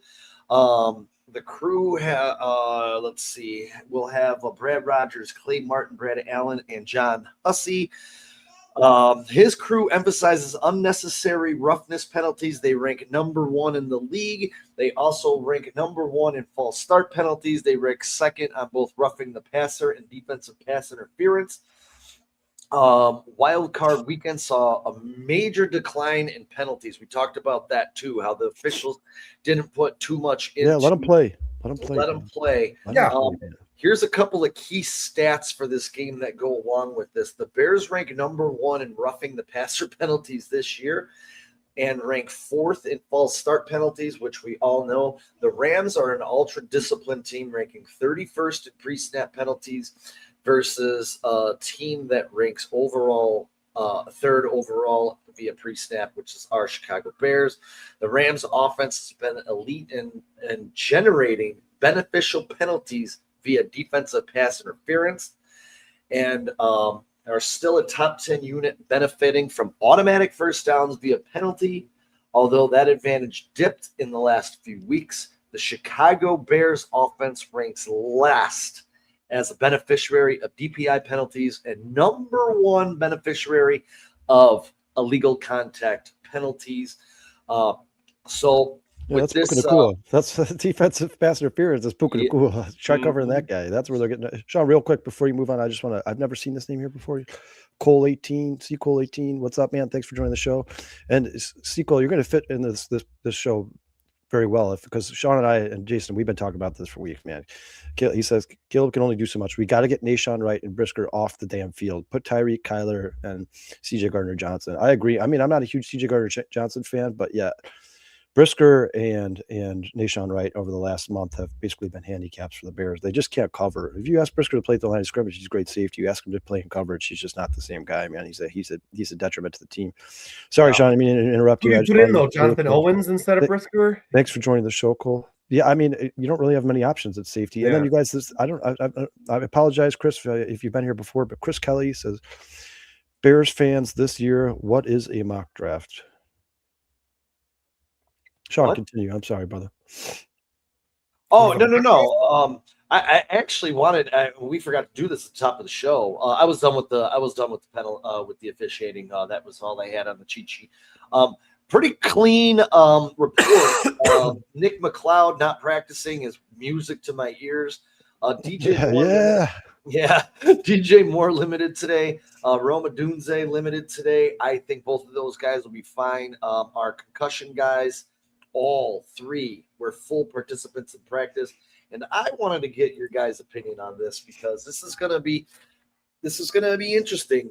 If CJ Gardner-Johnson can't get into this game, do the Bears prefer him over Tyreek Stevenson, or how do you integrate him? Because we talked a little bit about this on Monday. I thought with Tyreek and Kyler Gordon in that secondary, the secondary looked the best it's looked in a long time. And I'm assuming our intelligent coaching staff, which we do have, to me, one of the best in the league, has to notice this, and Tyreek has to, I don't know, be part of this game. I mean, where are you guys at with this CJ Johnson or CJ returning? I mean, even if you consider both of them to have the same skill set, right? The same level of play. Like you think they're pretty much even as players. CJ Gardner-Johnson and Tyreek Stevenson. Tyreek Stevenson brings that attitude, man. He brings something that there's just not a lot of Bears. A lot of the Bears are kind of quiet, reserved guys like DJ Moore, professional. Tyreek Stevenson will get under your skin, man. He can piss you off and he can beat you into penalties. Tyreek Stevenson was a second round pick. He's going to be here for another year next year. I think the Bears should be giving him playing time. When he's been on the field, he's played well at times. I don't know if you guys remember or not, but I think it was the first Packers game where he had those 2 passes knocked down in the end zone. I haven't seen anything like that from guys like CJ Gardner-Johnson. Outside of the interceptions, he pretty much allows every single pass his way to be completed.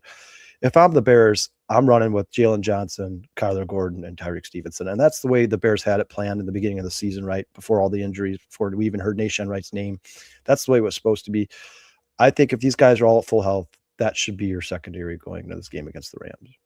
Yeah, I agree. I mean, honestly, right now, and this is, I don't want to, because maybe it's because of injury, not full recovery, but Tyreek Stevenson might be your best cornerback right now. I don't know how else to really put it. I don't think he's the best one on the team next year. I think hopefully Jalen Johnson is at full 100%, and he's, the shutdown corner that he has been really his whole career. So cross your fingers on that. But you're dead on. That's the roster that they were going to go with. They were going to go with Brisker, Byard, Stevenson, Johnson, and Kyler Gordon. I think that was your secondary. I definitely didn't expect anybody else to get in there unless injury or certain. Yeah, and maybe they were probably going to sprinkle in Charles Smith a little bit before he tore his ACL in training camp. But I think those were the 4 main guys that were supposed to be out there. And then I'm sorry, and then maybe Zav Frazier, they thought, or Zay Frazier, whatever they thought might be coming in, but I still don't know what's going on with him because I haven't seen him all year. I don't even think he's on the sideline or with the team, or traveling with the team. Well, Lance.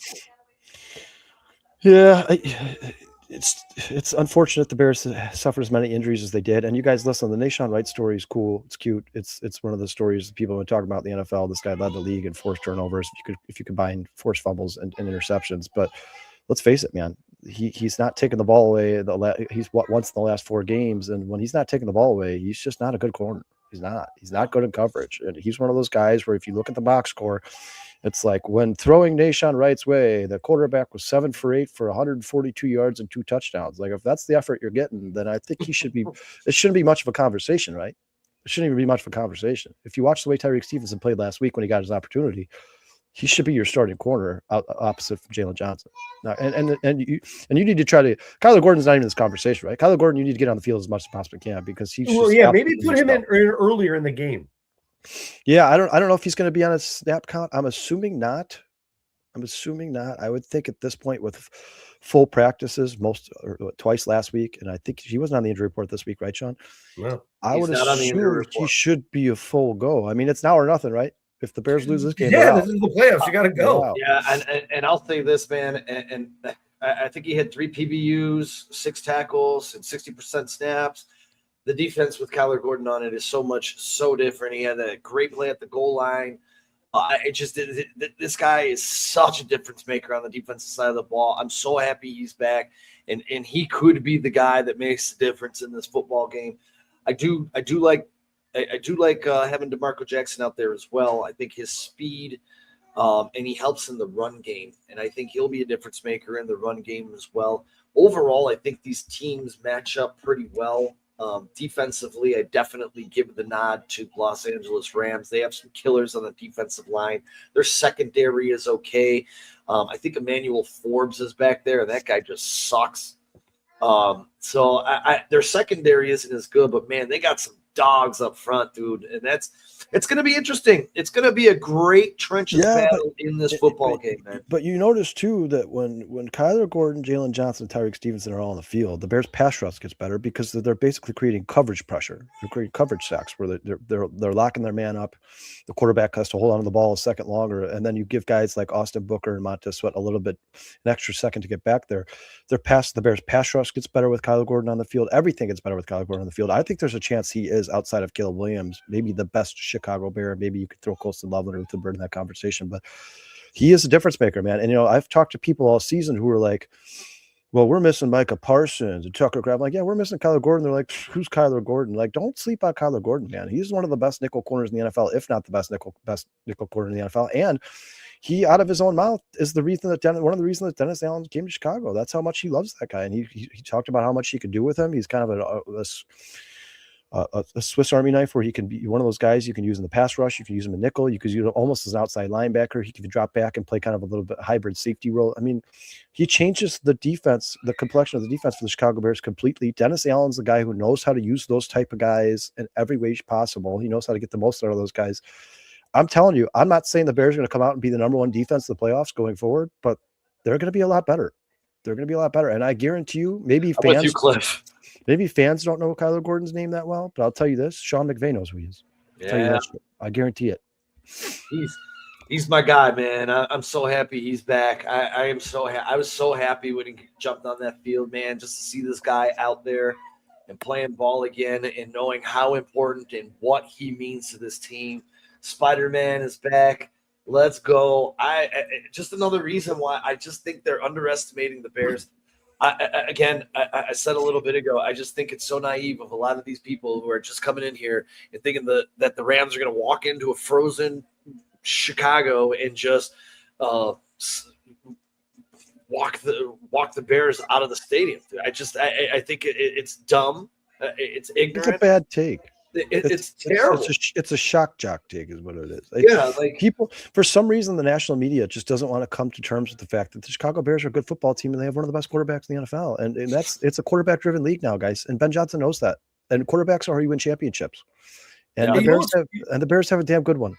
Yeah, well, not only that, but Caleb has a history of like wanting to travel with his quarterback or with his coach, right? He doesn't want to leave. So obviously that post game speech, he was a little teared up and loves Ben Johnson. So these two are pretty much married for their entire careers. I hope it's at Chicago and not somewhere else. I hope this guy came in wearing his coach's high school football jersey in the Detroit game. I've never seen that shit in my life. Even Ben was like, I don't even know where he got that. I don't have no idea how he got that jersey. Like, well, Ben, he said he had it custom made. Yeah, he was sitting at home. He was sitting at home thinking about how much he respects you and was like, I'm gonna go order this high school jersey because Ben's the shit and that's my boy. And yeah, you're absolutely right, Jason. The marriage between Ben Johnson and Caleb Williams is only going to continue to grow, and they look like a match made in heaven right now. It's only going to get better as the years go on. And the Bears also, it's not like they have a ton of holes on offense, but they're going to go in the offseason and fix some of these holes. They're only going to get better. Yeah, and hey, I'm excited to get some really good defensive draft picks. I'm actually kind of excited for it. It's not like we're going to be drafting 3 running backs and 4 wide receivers, maybe a couple of offensive linemen, and that's it on offense. The rest should be all defense.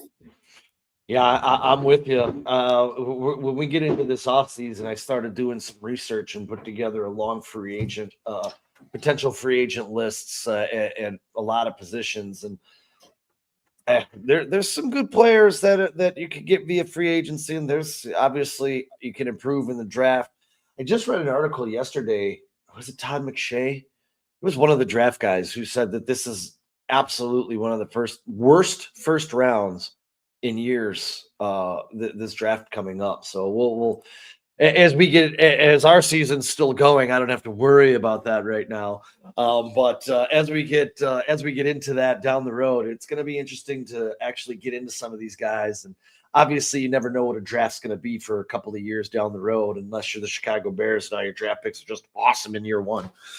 How many of these rookie running backs, though? Remember, we're supposed to be the best running back class of like all time.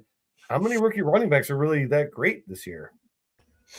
Yeah, I am. Kyle Manoga, I think might be the best.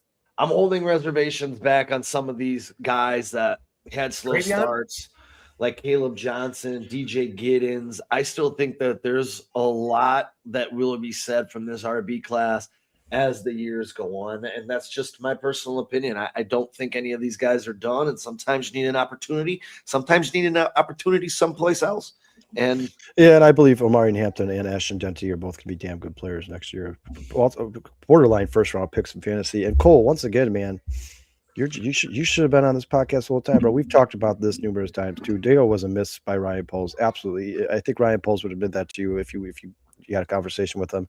If he could somehow get Deo to restructure his contract, that would be a huge win for the Chicago Bears because he is being overpaid.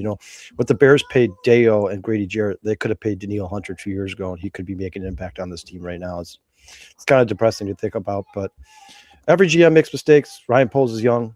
He's going to have to find a way to find some money for this team in the offseason. But yeah, I agree with Dustin. We're in the playoffs, so we don't have to worry about that right now, man. Yeah, man, I guys, don't. Mikey's got a question for us. He says, Sean, Kyle, Jay, what did GA do differently in the second half versus Green Bay that they can repeat in this game? Well, first of all, they used a lot more Kyler Gordon. Second of all, they got as much as I hate That's where it all starts. Yeah, I don't want to see anybody get injured, guys. But the fact of the matter is, DeMarco Jackson is faster than TJ Edwards, and I'm not talking about their 40 time or anything like that. I'm just talking about the way they play on the field. DeMarco Jackson definitely adds speed to this team that is lacking speed. The Bears defense lacks speed. There's no doubt about it, especially when half your guys are playing at 70%. I think they just started to. I think Kyler and Jalen and Tyreek were sticking to their man a little bit longer, and that Bears. Those defensive ends, Montez Sweat and Austin Booker, started to create pressure and move Jordan Love off the spot. And if they could do that with Matthew Stafford, I think the Bears have a good chance. You know, they blitzed more in the second half too, and you saw a lot more. I was just going to say that. Yeah, because they knew their secondary could hold up a little bit longer. When you got Nashawn Wright, Nick McLeod, and Gardner Johnson back there, if you don't get home with that blitz immediately, you're in trouble because somebody's going to be wide open somewhere. But when you got Jalen Johnson, Kyler Gordon, and Tyreek Stevenson, that's a different conversation. Great point, Cole. We definitely need to move some of that money. Yeah, he threw some cover two zone looks at him too, and kind of threw him off balance. That's why I thought I gave Dennis Allen a game ball on Monday. I thought him being able to diagnose this and go into halftime and come back and, you know, whatever they did, look in the mirror. Jalen, go look in the mirror. Kyler, go look in the mirror. You go look in the mirror. Go out and win this game. And, you know, Ben Johnson's presence there too. You know, I guess he did talk about that Atlanta game and said, hey, man, it's one play at a time. That's how we come back and we'll win this football game. I think it was confidence and belief along with a little bit of a scheme change, but I honestly just believe it was effort. It was a little bit of a little motivational speech from Caleb Williams there in the third quarter when he went to the defense on the sideline and said, if you guys can just hold them at bay, I will win this game. You just got to hold them at bay. Don't let them score in every drive. I promise you I'll go out there and win this game. And he wasn't joking, man. I mean, I have a strong feeling Caleb now has that presence in the locker room amongst this team where when he talks, people listen 100%. Yeah, and as Dustin brings this up, as Dustin brings up the stunts and the pressure from the front four, Montez Sweat and Austin Booker were animals in that second half, and Grady Jarrett had himself a day too. Those three guys, and that's what you want. You know, Sean, don't sleep on Dom Robinson either, man. Dom Robinson did have a good game too. He did. He jumped off the screen a couple times. And so did Maben, the linebacker that they signed from the Lions. That's all I was saying, Kyle. It was just a whole different effort level in the second half of the Chicago Bears. It's like they sleepwalked through the first half and came out like a juggernaut in the second half. I don't know, man. It was just. It's almost like it's getting to the point where it seems intentional. It's like the Bears are in the locker room before the game and are like, hey, let's save all our energy for the third quarter. Don't play well. Just kind of lag around. Don't overextend yourself. And then in the second half, we'll come back and beat them. I mean, obviously, I know that's not the case, but man, I mean, Jason, correct me if you were wrong because you weren't here on Monday, but it's like somebody just flipped the light switch and a totally different team came onto the field. I'm like, where was this?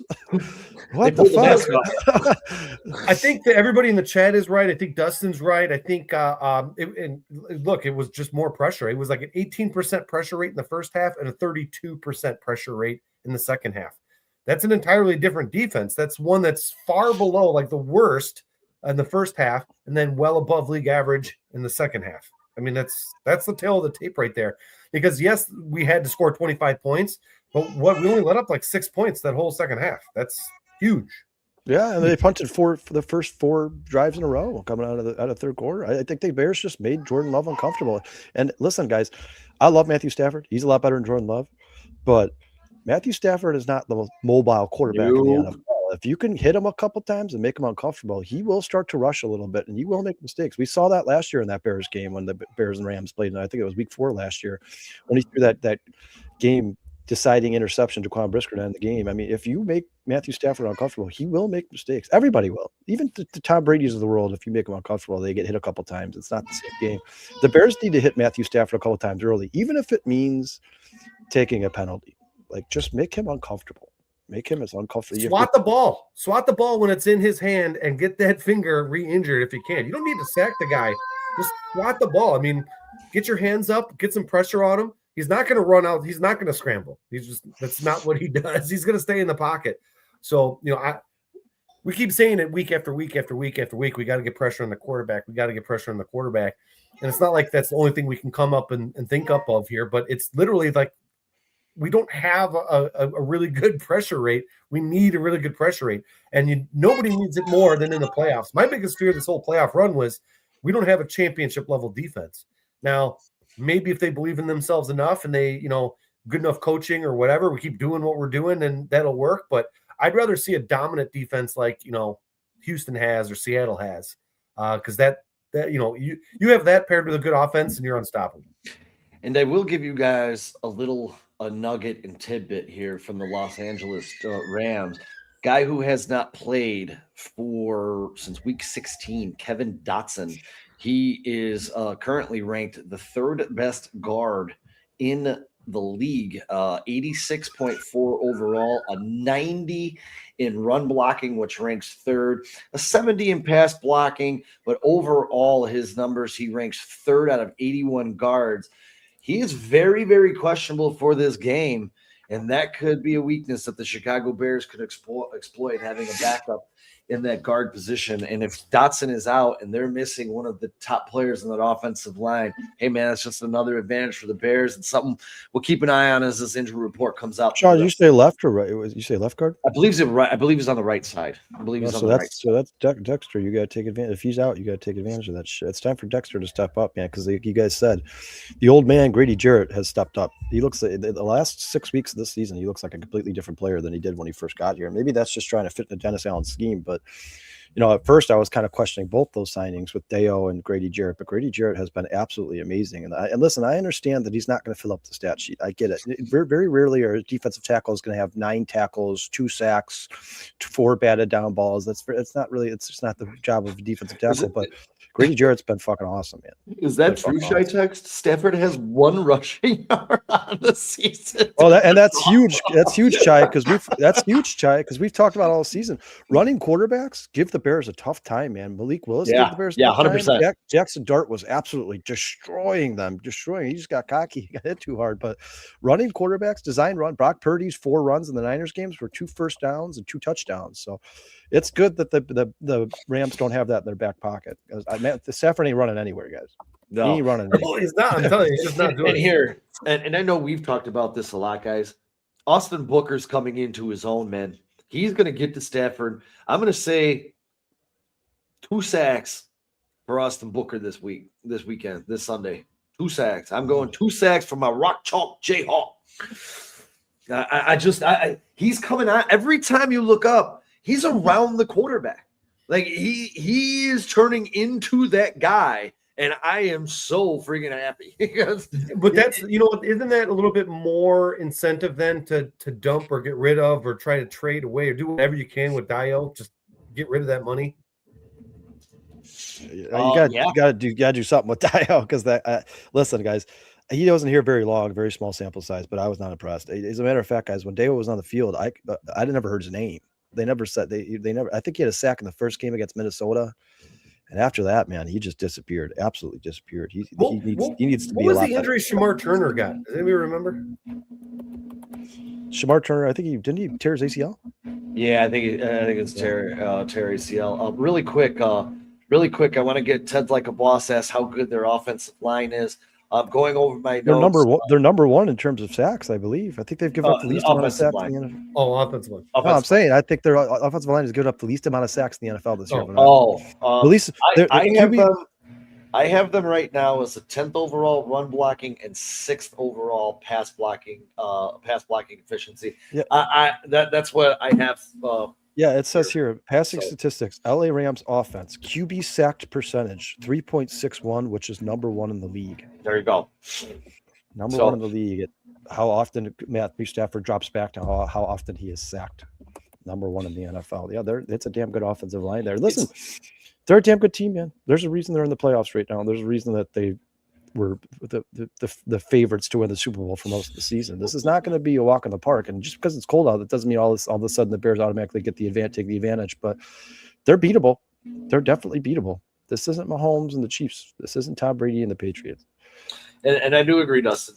Stafford does get that ball away quick. Oh yeah, he does. That He's offense. His football intelligence is amazing, dude.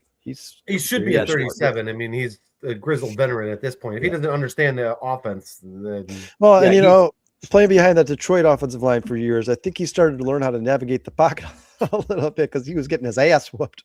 Get rid of it quick or move out of the way.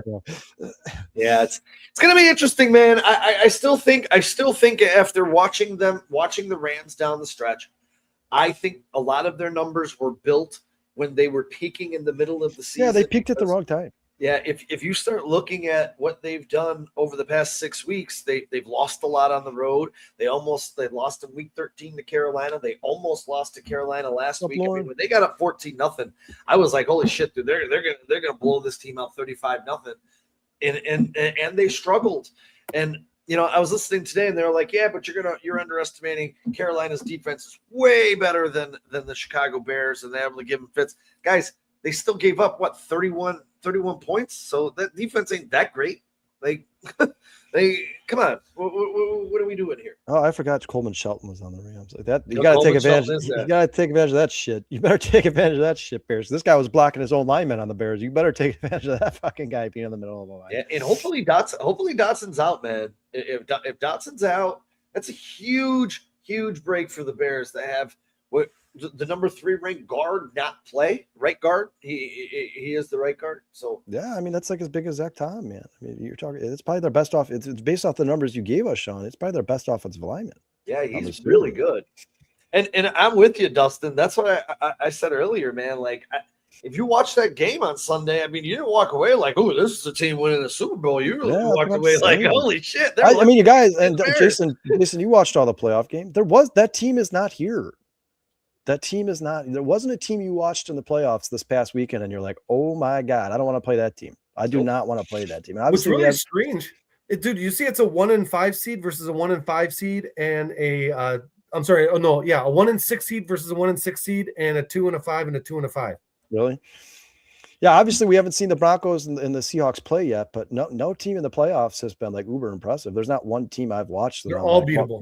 The unit that looked the best to me is that Texans defense is legit. That is the Texans deep, man. Fuck, dude. Between Danielle Hunter and Will Anderson, one of those guys is back in the quarterback's face almost every single play, man. Every single play. The good news for everybody else is their offense sucks. Buster says you're wrong, Kyle. It was the Bears no one wants to play that. Yeah, you're probably right though, because you're like, damn, I'm up by 20 points in the fourth quarter and we lost. Like, yeah, well, and you know what? Right now, I understand you guys. It's only been 1 week. They've only played one game, but right now the Bears have the most offensive yards in the playoffs. They have the most passing yards in the playoffs. I mean, the Bears offense looked like one of the best units in the playoffs, but that Texans defense, man, holy shit. Watching that game breaks your heart because you know that we could have had Danielle Hunter on the other side of the line of Montez Sweat, and you're talking about a completely different playoff run here. That would almost, I would pick the Bears to win the Super Bowl, no doubt. But this pass rush is definitely their weakest link. But yeah, I mean, you guys tell me if you think I'm wrong. This is any man's game. I can't tell you who's gonna win the Super Bowl this year. I have no fucking idea. I have no idea. I have absolutely no idea. I mean, if it's not the Bears, I hope it's Josh Allen. But I have no idea. I have absolutely no idea. Guys, we got anything else we want to discuss? Because we're gonna do a pick 4 here. I got some numbers I'm gonna share. The segment's still called Pick 6. What's that? The segment's still called Pick 6. We're gonna do the Pick 6. It's just the Pick 6 minus 2. Yeah. But let's get our predictions in for this game. We will be back Sunday morning at 10 a.m. To take a look at this game one final time, final injury reports.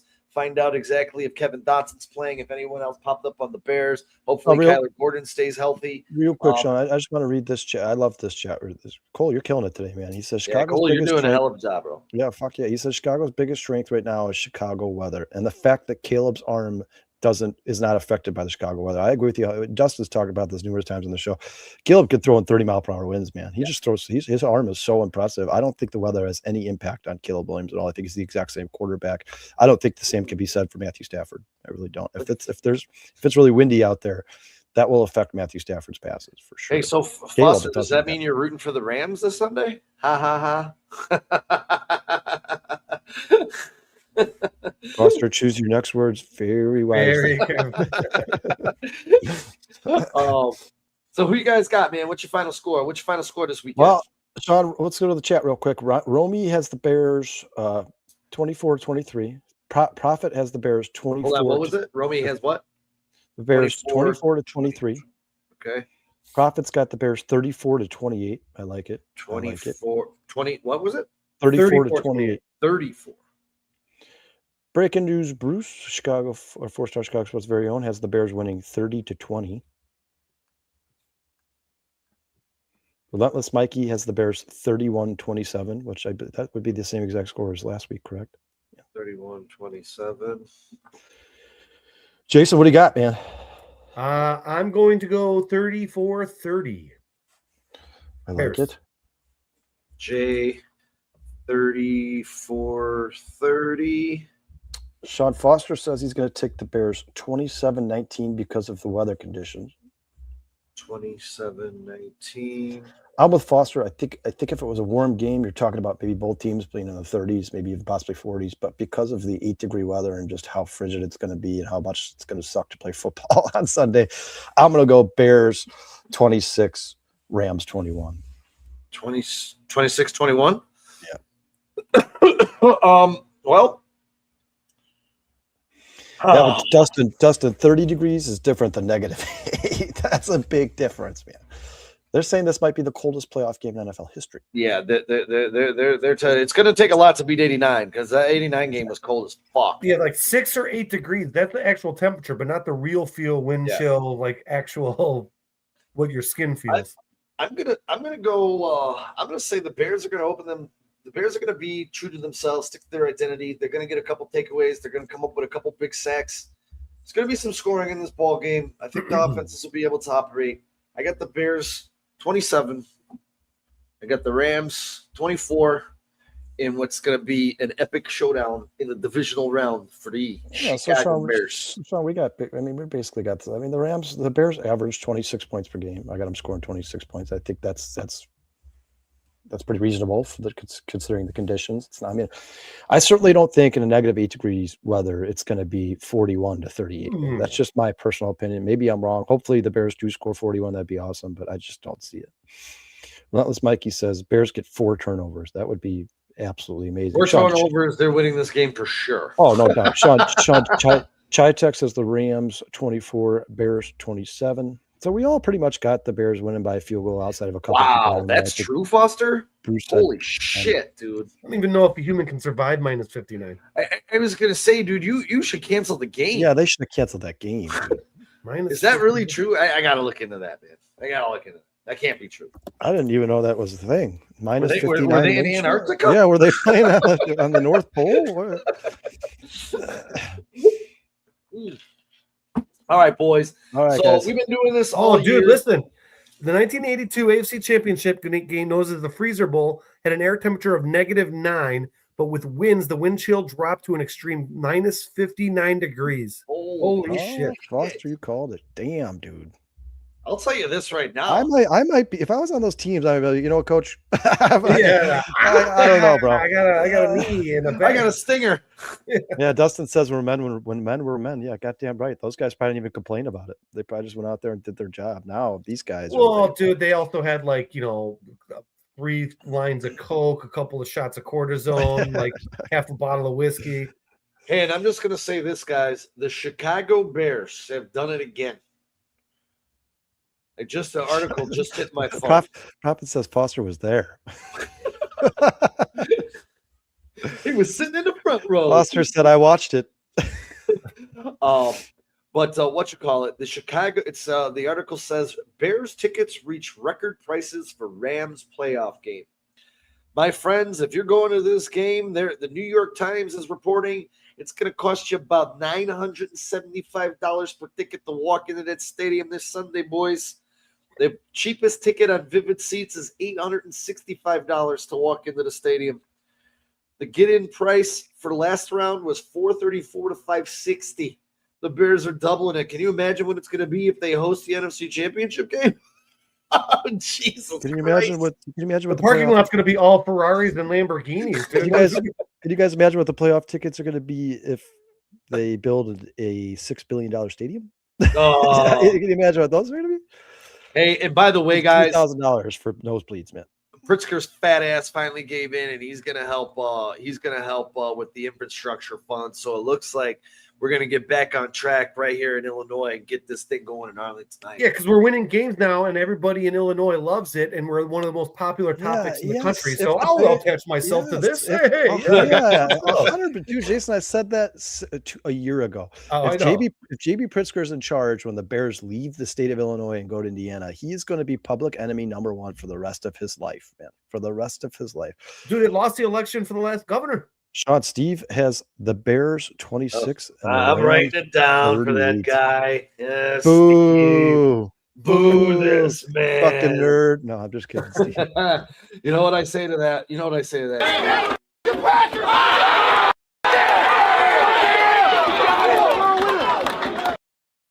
Sorry, Steve. I love you, man. Yeah, I'm just messing with you, Steve.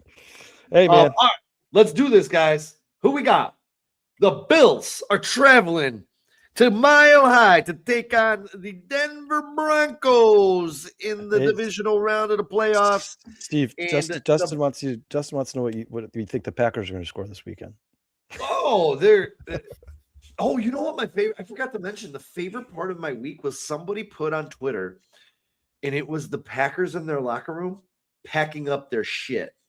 It's my favorite video of the week. Oh, Packers! I get it now. That was punny. All right. Avery's finally checking in. What's your Bears score? He doesn't tell me when the pick six is done. I just text you and said we're ready to do this. When I tell him we've been going on, sometimes he doesn't tell me. All right, quit your bitching. All right, really quick. I added up some of these season-long scores. Kyle, Jay, and Bruce are all tied at 42 and 84. I'm one behind them at 41 and 84. Mikey, you're 35 and 66. Romy, who I have not seen today. It's you guys, it's 35 of 66. Correct. Not 35 and 66. 35 of. Did I say and? Yeah. Oh, my bad. It makes it sound like you got 35 right and 66 wrong. Well, no. DJ, you were 20 or 36. You weren't in as many. And Bizzo, who I don't think I've seen today, 13 of 21. Very condensed, not in that many. What's your final score of the Bears game? Because everyone else has got their pick in. Alrighty. So you got to give it. Don't waste time. Come on. 32, 24. Staying with my evens. I shouldn't say 6-7. Sean, Profit has the Broncos winning 27-17 over the Bills. Denver. What did you say? 27-17? Yeah. Mikey has the Broncos winning, but he didn't give us a score. I'll tell you what, I know the Bills are decimated with injuries on offense, but there's something about Josh Allen. He's just playing out of his mind right now. And whatever it is they're doing on Tush Push, they just have this the greatest Tush Push ever. Josh Allen, who's a giant human being himself. I'll just carry him. Literally, he carried a guy. I don't know if that's an official stat or not, but he's got the most carrying guy yards of all time in a career. Thanks, Steve. That game alone, he had like 30 of them. Sean, Bruce has the Bills. I also am going with the Bills. Oh, wait. Bills. We don't need a score, right? We're just picking. Yeah, Jay, you're going Bills, right? Yeah. Romy's got the Broncos. Romy, Denver. Dustin's got the Bills. No one can see that. It's close and lovely. They should be able to. Yeah, Mikey, we don't need the score for these next 3 games. You can if you want, but we don't need the score. Yeah. Sean, I got the Bills. You're going. Kyle's going Bills. I'm going Bills as well. I'm wishing it to existence. I want Josh Allen in a Super Bowl. You know what? I'm gonna be different. I'm gonna go Denver. Oh wait, do we? You know what? You can leave. Wait, do we like the Bills? Their second favorite team. I like Josh Allen. Switch me to no, you pick the Bills. No. It's okay. It's okay. No, you wanted Denver. No, do it for Uncle Bob. Hey, maybe she just likes the blue and orange teams, man. Our uncle that just died in Denver. Oh, I didn't know that. We'll see. All right, Sean, what's the next game You're on the losing docket? aura over there, kid. Yeah. She's losing all types of aura. You You've know, never our had uncle we went aura. and saw in Florida in Fort Myers and hung out with him on the beach and went to dinner. Remember Wait, them? how old was I? I don't know. Exactly. You've been going to Florida since you were born. I don't remember I what know. year we did it. Jay, you've never had aura. What do you mean? All right. Well, we got. All right. Enough of this talk. We got San Francisco traveling to Seattle. And R.I.P. Seattle Paul. is 7-point favorites at Lumen Stadium out there in Seattle. Well, What we got? losing Kittle is a big loss for San Fran, man. Yeah, but that kid that the Bears drafted, or undrafted Especially free the agent, second what's his name? Tongas? That kid's good, dude. Yeah, I like Tongas. Cut by He's the good, Bears, man. by the way. Yeah, of course. Roby Sean, wants the Sean, you're not going Bears. to believe this, but breaking news: Bruce has the Niners. Shocker. What a surprise! It's a closet Niners fan, everybody. This guy. I'm not gonna lie. Sean Prophet's got I Seattle. said it earlier, and I meant it. I want a rematch of '89. I want the Niners here in Chicago. I want them on our turf, and I Yeah, want and to then let's- knock them off. And let's get a rematch of the Seattle Patriots too. Bears, and let's beat the shit out of them again. want Prophet's Seattle. got Listen, Seattle. I'd love to see San Fran win, but I think Seattle's going to win. Sean Chai Tex Me has Seattle. too, Uncle Jay. Hold on, who'd you take? You took Seattle, Jay? Yeah. Well, Profits Bears won Seattle. Justin's got San Fran. Okay. Romy's does? Justin's got San Fran. Romy's got San Fran. Mikey's got San Fran. Bruce said Hold on, Rome, San Fran, San Fran. DJ had Seattle. Mikey has San Fran. Yep. Foster is Foster not? He's got the Niners. He's got the Niners. Hey, did he take Denver? Oh, Steve with breaking news on 4-Star Chicago Sports Barely There podcast. He says Jeff Hafley is headed to Miami. Ooh. Really? There you go, boys.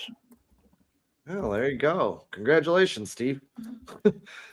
Yeah, Sean, I'm just gonna say it because I'm wishing it to existence because I want the NFC playoffs to come through Chicago. I'm gonna take the Niners, although I do agree with Jason that losing George Kittle is absolutely just soul crushing for them. Man, I mean, how much more can the Niners possibly lose?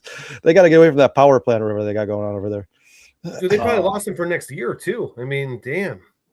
It sucks. He might have to make a career decision, dude. Did we get everybody? Are we in the last game here? This is the tough one, man. This next game's tough. Houston and New England's going to be a battle. Oh, Foster said Bills, Niners, Bears. Bill Foster, where are you? Where are you on here? Bills, Niners. Bills. Let's do the last one. Houston, New England. Yeah, 2:00, right before the Chicago Bears eliminate the Los Angeles Rams on the lakefront. Sean, Steve has Seattle. Seattle. He didn't get a Bills pick in. Yeah, Steve, who do you got? You got the Bills. Bills. Prophet says the Pats. Romy says Houston. Romy. I am gonna go. Houston. Yeah, I just don't think the Patriots have faced the team like Houston That playing defense. the way they are right now. I will do. What's that? Breaking That news. defense. Yeah. Breaking news. I'm taking Houston. A Houston. Bruce has the Patriots. Steve has the Bills. Steve has the Bills. Mikey's got the Patriots. Mikey. Grace is Foster- on live. Grace. Foster's got the Patriots. No one cares. Stop. Foster's got the Patriots. Foster has. Steve said he's got the Bills for his friend Paul, who passed away this year. It was a big Who Bills was fan. that? Steve has the Bills because his buddy passed away. Was a big Bills fan. Paul, rest in peace, Paul. Hey, rest in peace to your friend. Rest in peace. Dwayne's got the Patriots. I'm with you, Justin. I don't trust CJ Stroud. I really don't, but I do trust that defense. I trust Will Anderson. I love Will Anderson. He might be my favorite defensive player outside of Kyler Gordon in the entire league, man. That guy is a. Did you guys see him get pancaked and still sack the quarterback on Monday night? That was amazing. He's this 300-pound guy's laying on him. He reaches his arm out and still sacks the quarterback. I'm like, Jesus Christ. This guy's amazing. I'm gonna go Patriots. Who'd you take, Jay? Houston, Houston? I'm gonna go Patriots. where the ghetto boys are from. Because I think the Bills and Patriots would be an amazing AFC Championship game. You taking the Pats, Kyle? Yeah. Steve? Well, Sean, nobody cares. Yeah. No one knows who Grace is. Sean, Steve's got the Pats. Well, her name is Patriots. Grace. She's on the live. All right, that's everybody, right? You know. That's Kyle. I got 4. I got 4. I got 4. 4. 4. 4. 4. I think he's got 4 for every. I got 4 for everybody. I think it's Ladies and gentlemen, we have come to the grand conclusion of tonight's program. Fasten up your seatbelts. Put your in the upright position. Keep your hands and feet inside the vehicle at all times and enjoy your ride. Just so everyone don't forget, Dustin and Brandon will be on tomorrow giving their takes on this titanic matchup between the Bears and the Rams on the lakefront, which will be a frozen stadium, and I cannot wait to see how this plays out. They'll be on at 11:30, and I know it's late for some of you guys, so if you can't stay up late, what should you do? I'm gonna stay. I would actually listen to it in the car on the way to work, or if you're driving, coming home in this bad weather and traffic. That's a great time. Or if your mom is going to go to bed early, stay up late and just watch it the same night, anyways. Sean, you wanna shout out Mikey one more time for Sunday? Just Oh so yeah, everybody knows. absolutely. Mikey, our warrior. Again, he is going to have a special presentation. He's going to be a lead speaker for human trafficking seminar, educating us. Big advocate for this. Changing Not an lives. advocate for it, an advocate against human trafficking. Let's make that clear. An advocate, obviously, Jason. So don't forget Sunday before the Bears game, 4:00. Look him up on X, Relentless Mikey. Check him out. Show the man some love and support because he's helping change the world and just fighting something that is god awful and needs to be eliminated. I can't believe it still exists. It's ridiculous. Oh, Mikey. My daughter's name is Avery, Steve. Yeah, Foster, thank you so much. We appreciate you, man. He says you guys are awesome. Stay safe, everyone, and Bear Down family. Steve, he says, who's your daughter's favorite team? It's obviously the Bears. Bruce comes on here. Yeah, what's up? Hey, Go Bears. Everybody in the chat. Sorry, Sean, go ahead. No, I was just going to say, and don't forget, pregame, we're kicking it off Sunday, 10 a.m. Be here. Oh, wait. What you got, Kyle? Final thought. Yeah, everybody take care of yourselves so you can take care of each other. We love you guys. Thank you so much for joining the show today. Go Bears. Let's get to the Super Bowl this year, guys. This is it, man. Caleb Williams and Ben Johnson have arrived. This is the wake-up party for the rest of the NFL. These guys are legit. Love you guys. Appreciate you. Love you. Thank you so much. Go Bears. We will see you Sunday morning. Anything you want to get out there before we wrap up? Shit, fuck Green Bay. All right. Yeah. Let's go. yeah.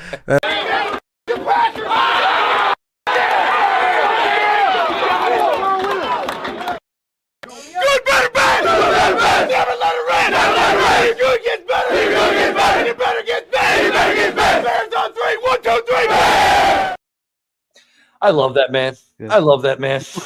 he's gonna bring it home. We're gonna have a Super Bowl championship here because of that man and the quarterback. I love this man. I think we're gonna have multiple. Hey, Iceman. Iceman, that's right. And third and Colston, Kyle's most hated name. That's a terrible fucking nickname. Dude. It's terrible. Dude. Third and Colston. Third and Colston. That's one of the worst names. Yeah. That took no time or effort. That's awful. Go Bears, Mikey. Hey, his teammates are calling him in. What do you want me to say? Yeah, They should have used like a farmer pun or something. Like that's a terrible nickname, dude. Everybody have a wonderful Milk night. on milk crime is what it is. White on white. That's heavy cream. Hey, I love y'all. Thank you, everybody, for hanging out with us tonight. We appreciate it. Bear down. Bear down. Say good night, Avery. Good night. Good night. And Go Bears. and and Bear down. bear down. That's right. I thought he was pushing an F Green Bay out of her there. Yeah, I don't know. You can say it. You can say it. Fuck Green Bay. There you go. Don't There you tell go. your mom. Hell yeah. Hell yeah. Don't block Mom. Hey, until next time, we love y'all. Stay safe out there. Bear Yeah, down, Mikey, everybody. keep doing what you're doing, man. Peace. Love it, Yeah, yeah. Mikey. Love it, Appreciate you, Mikey. dude. Yeah.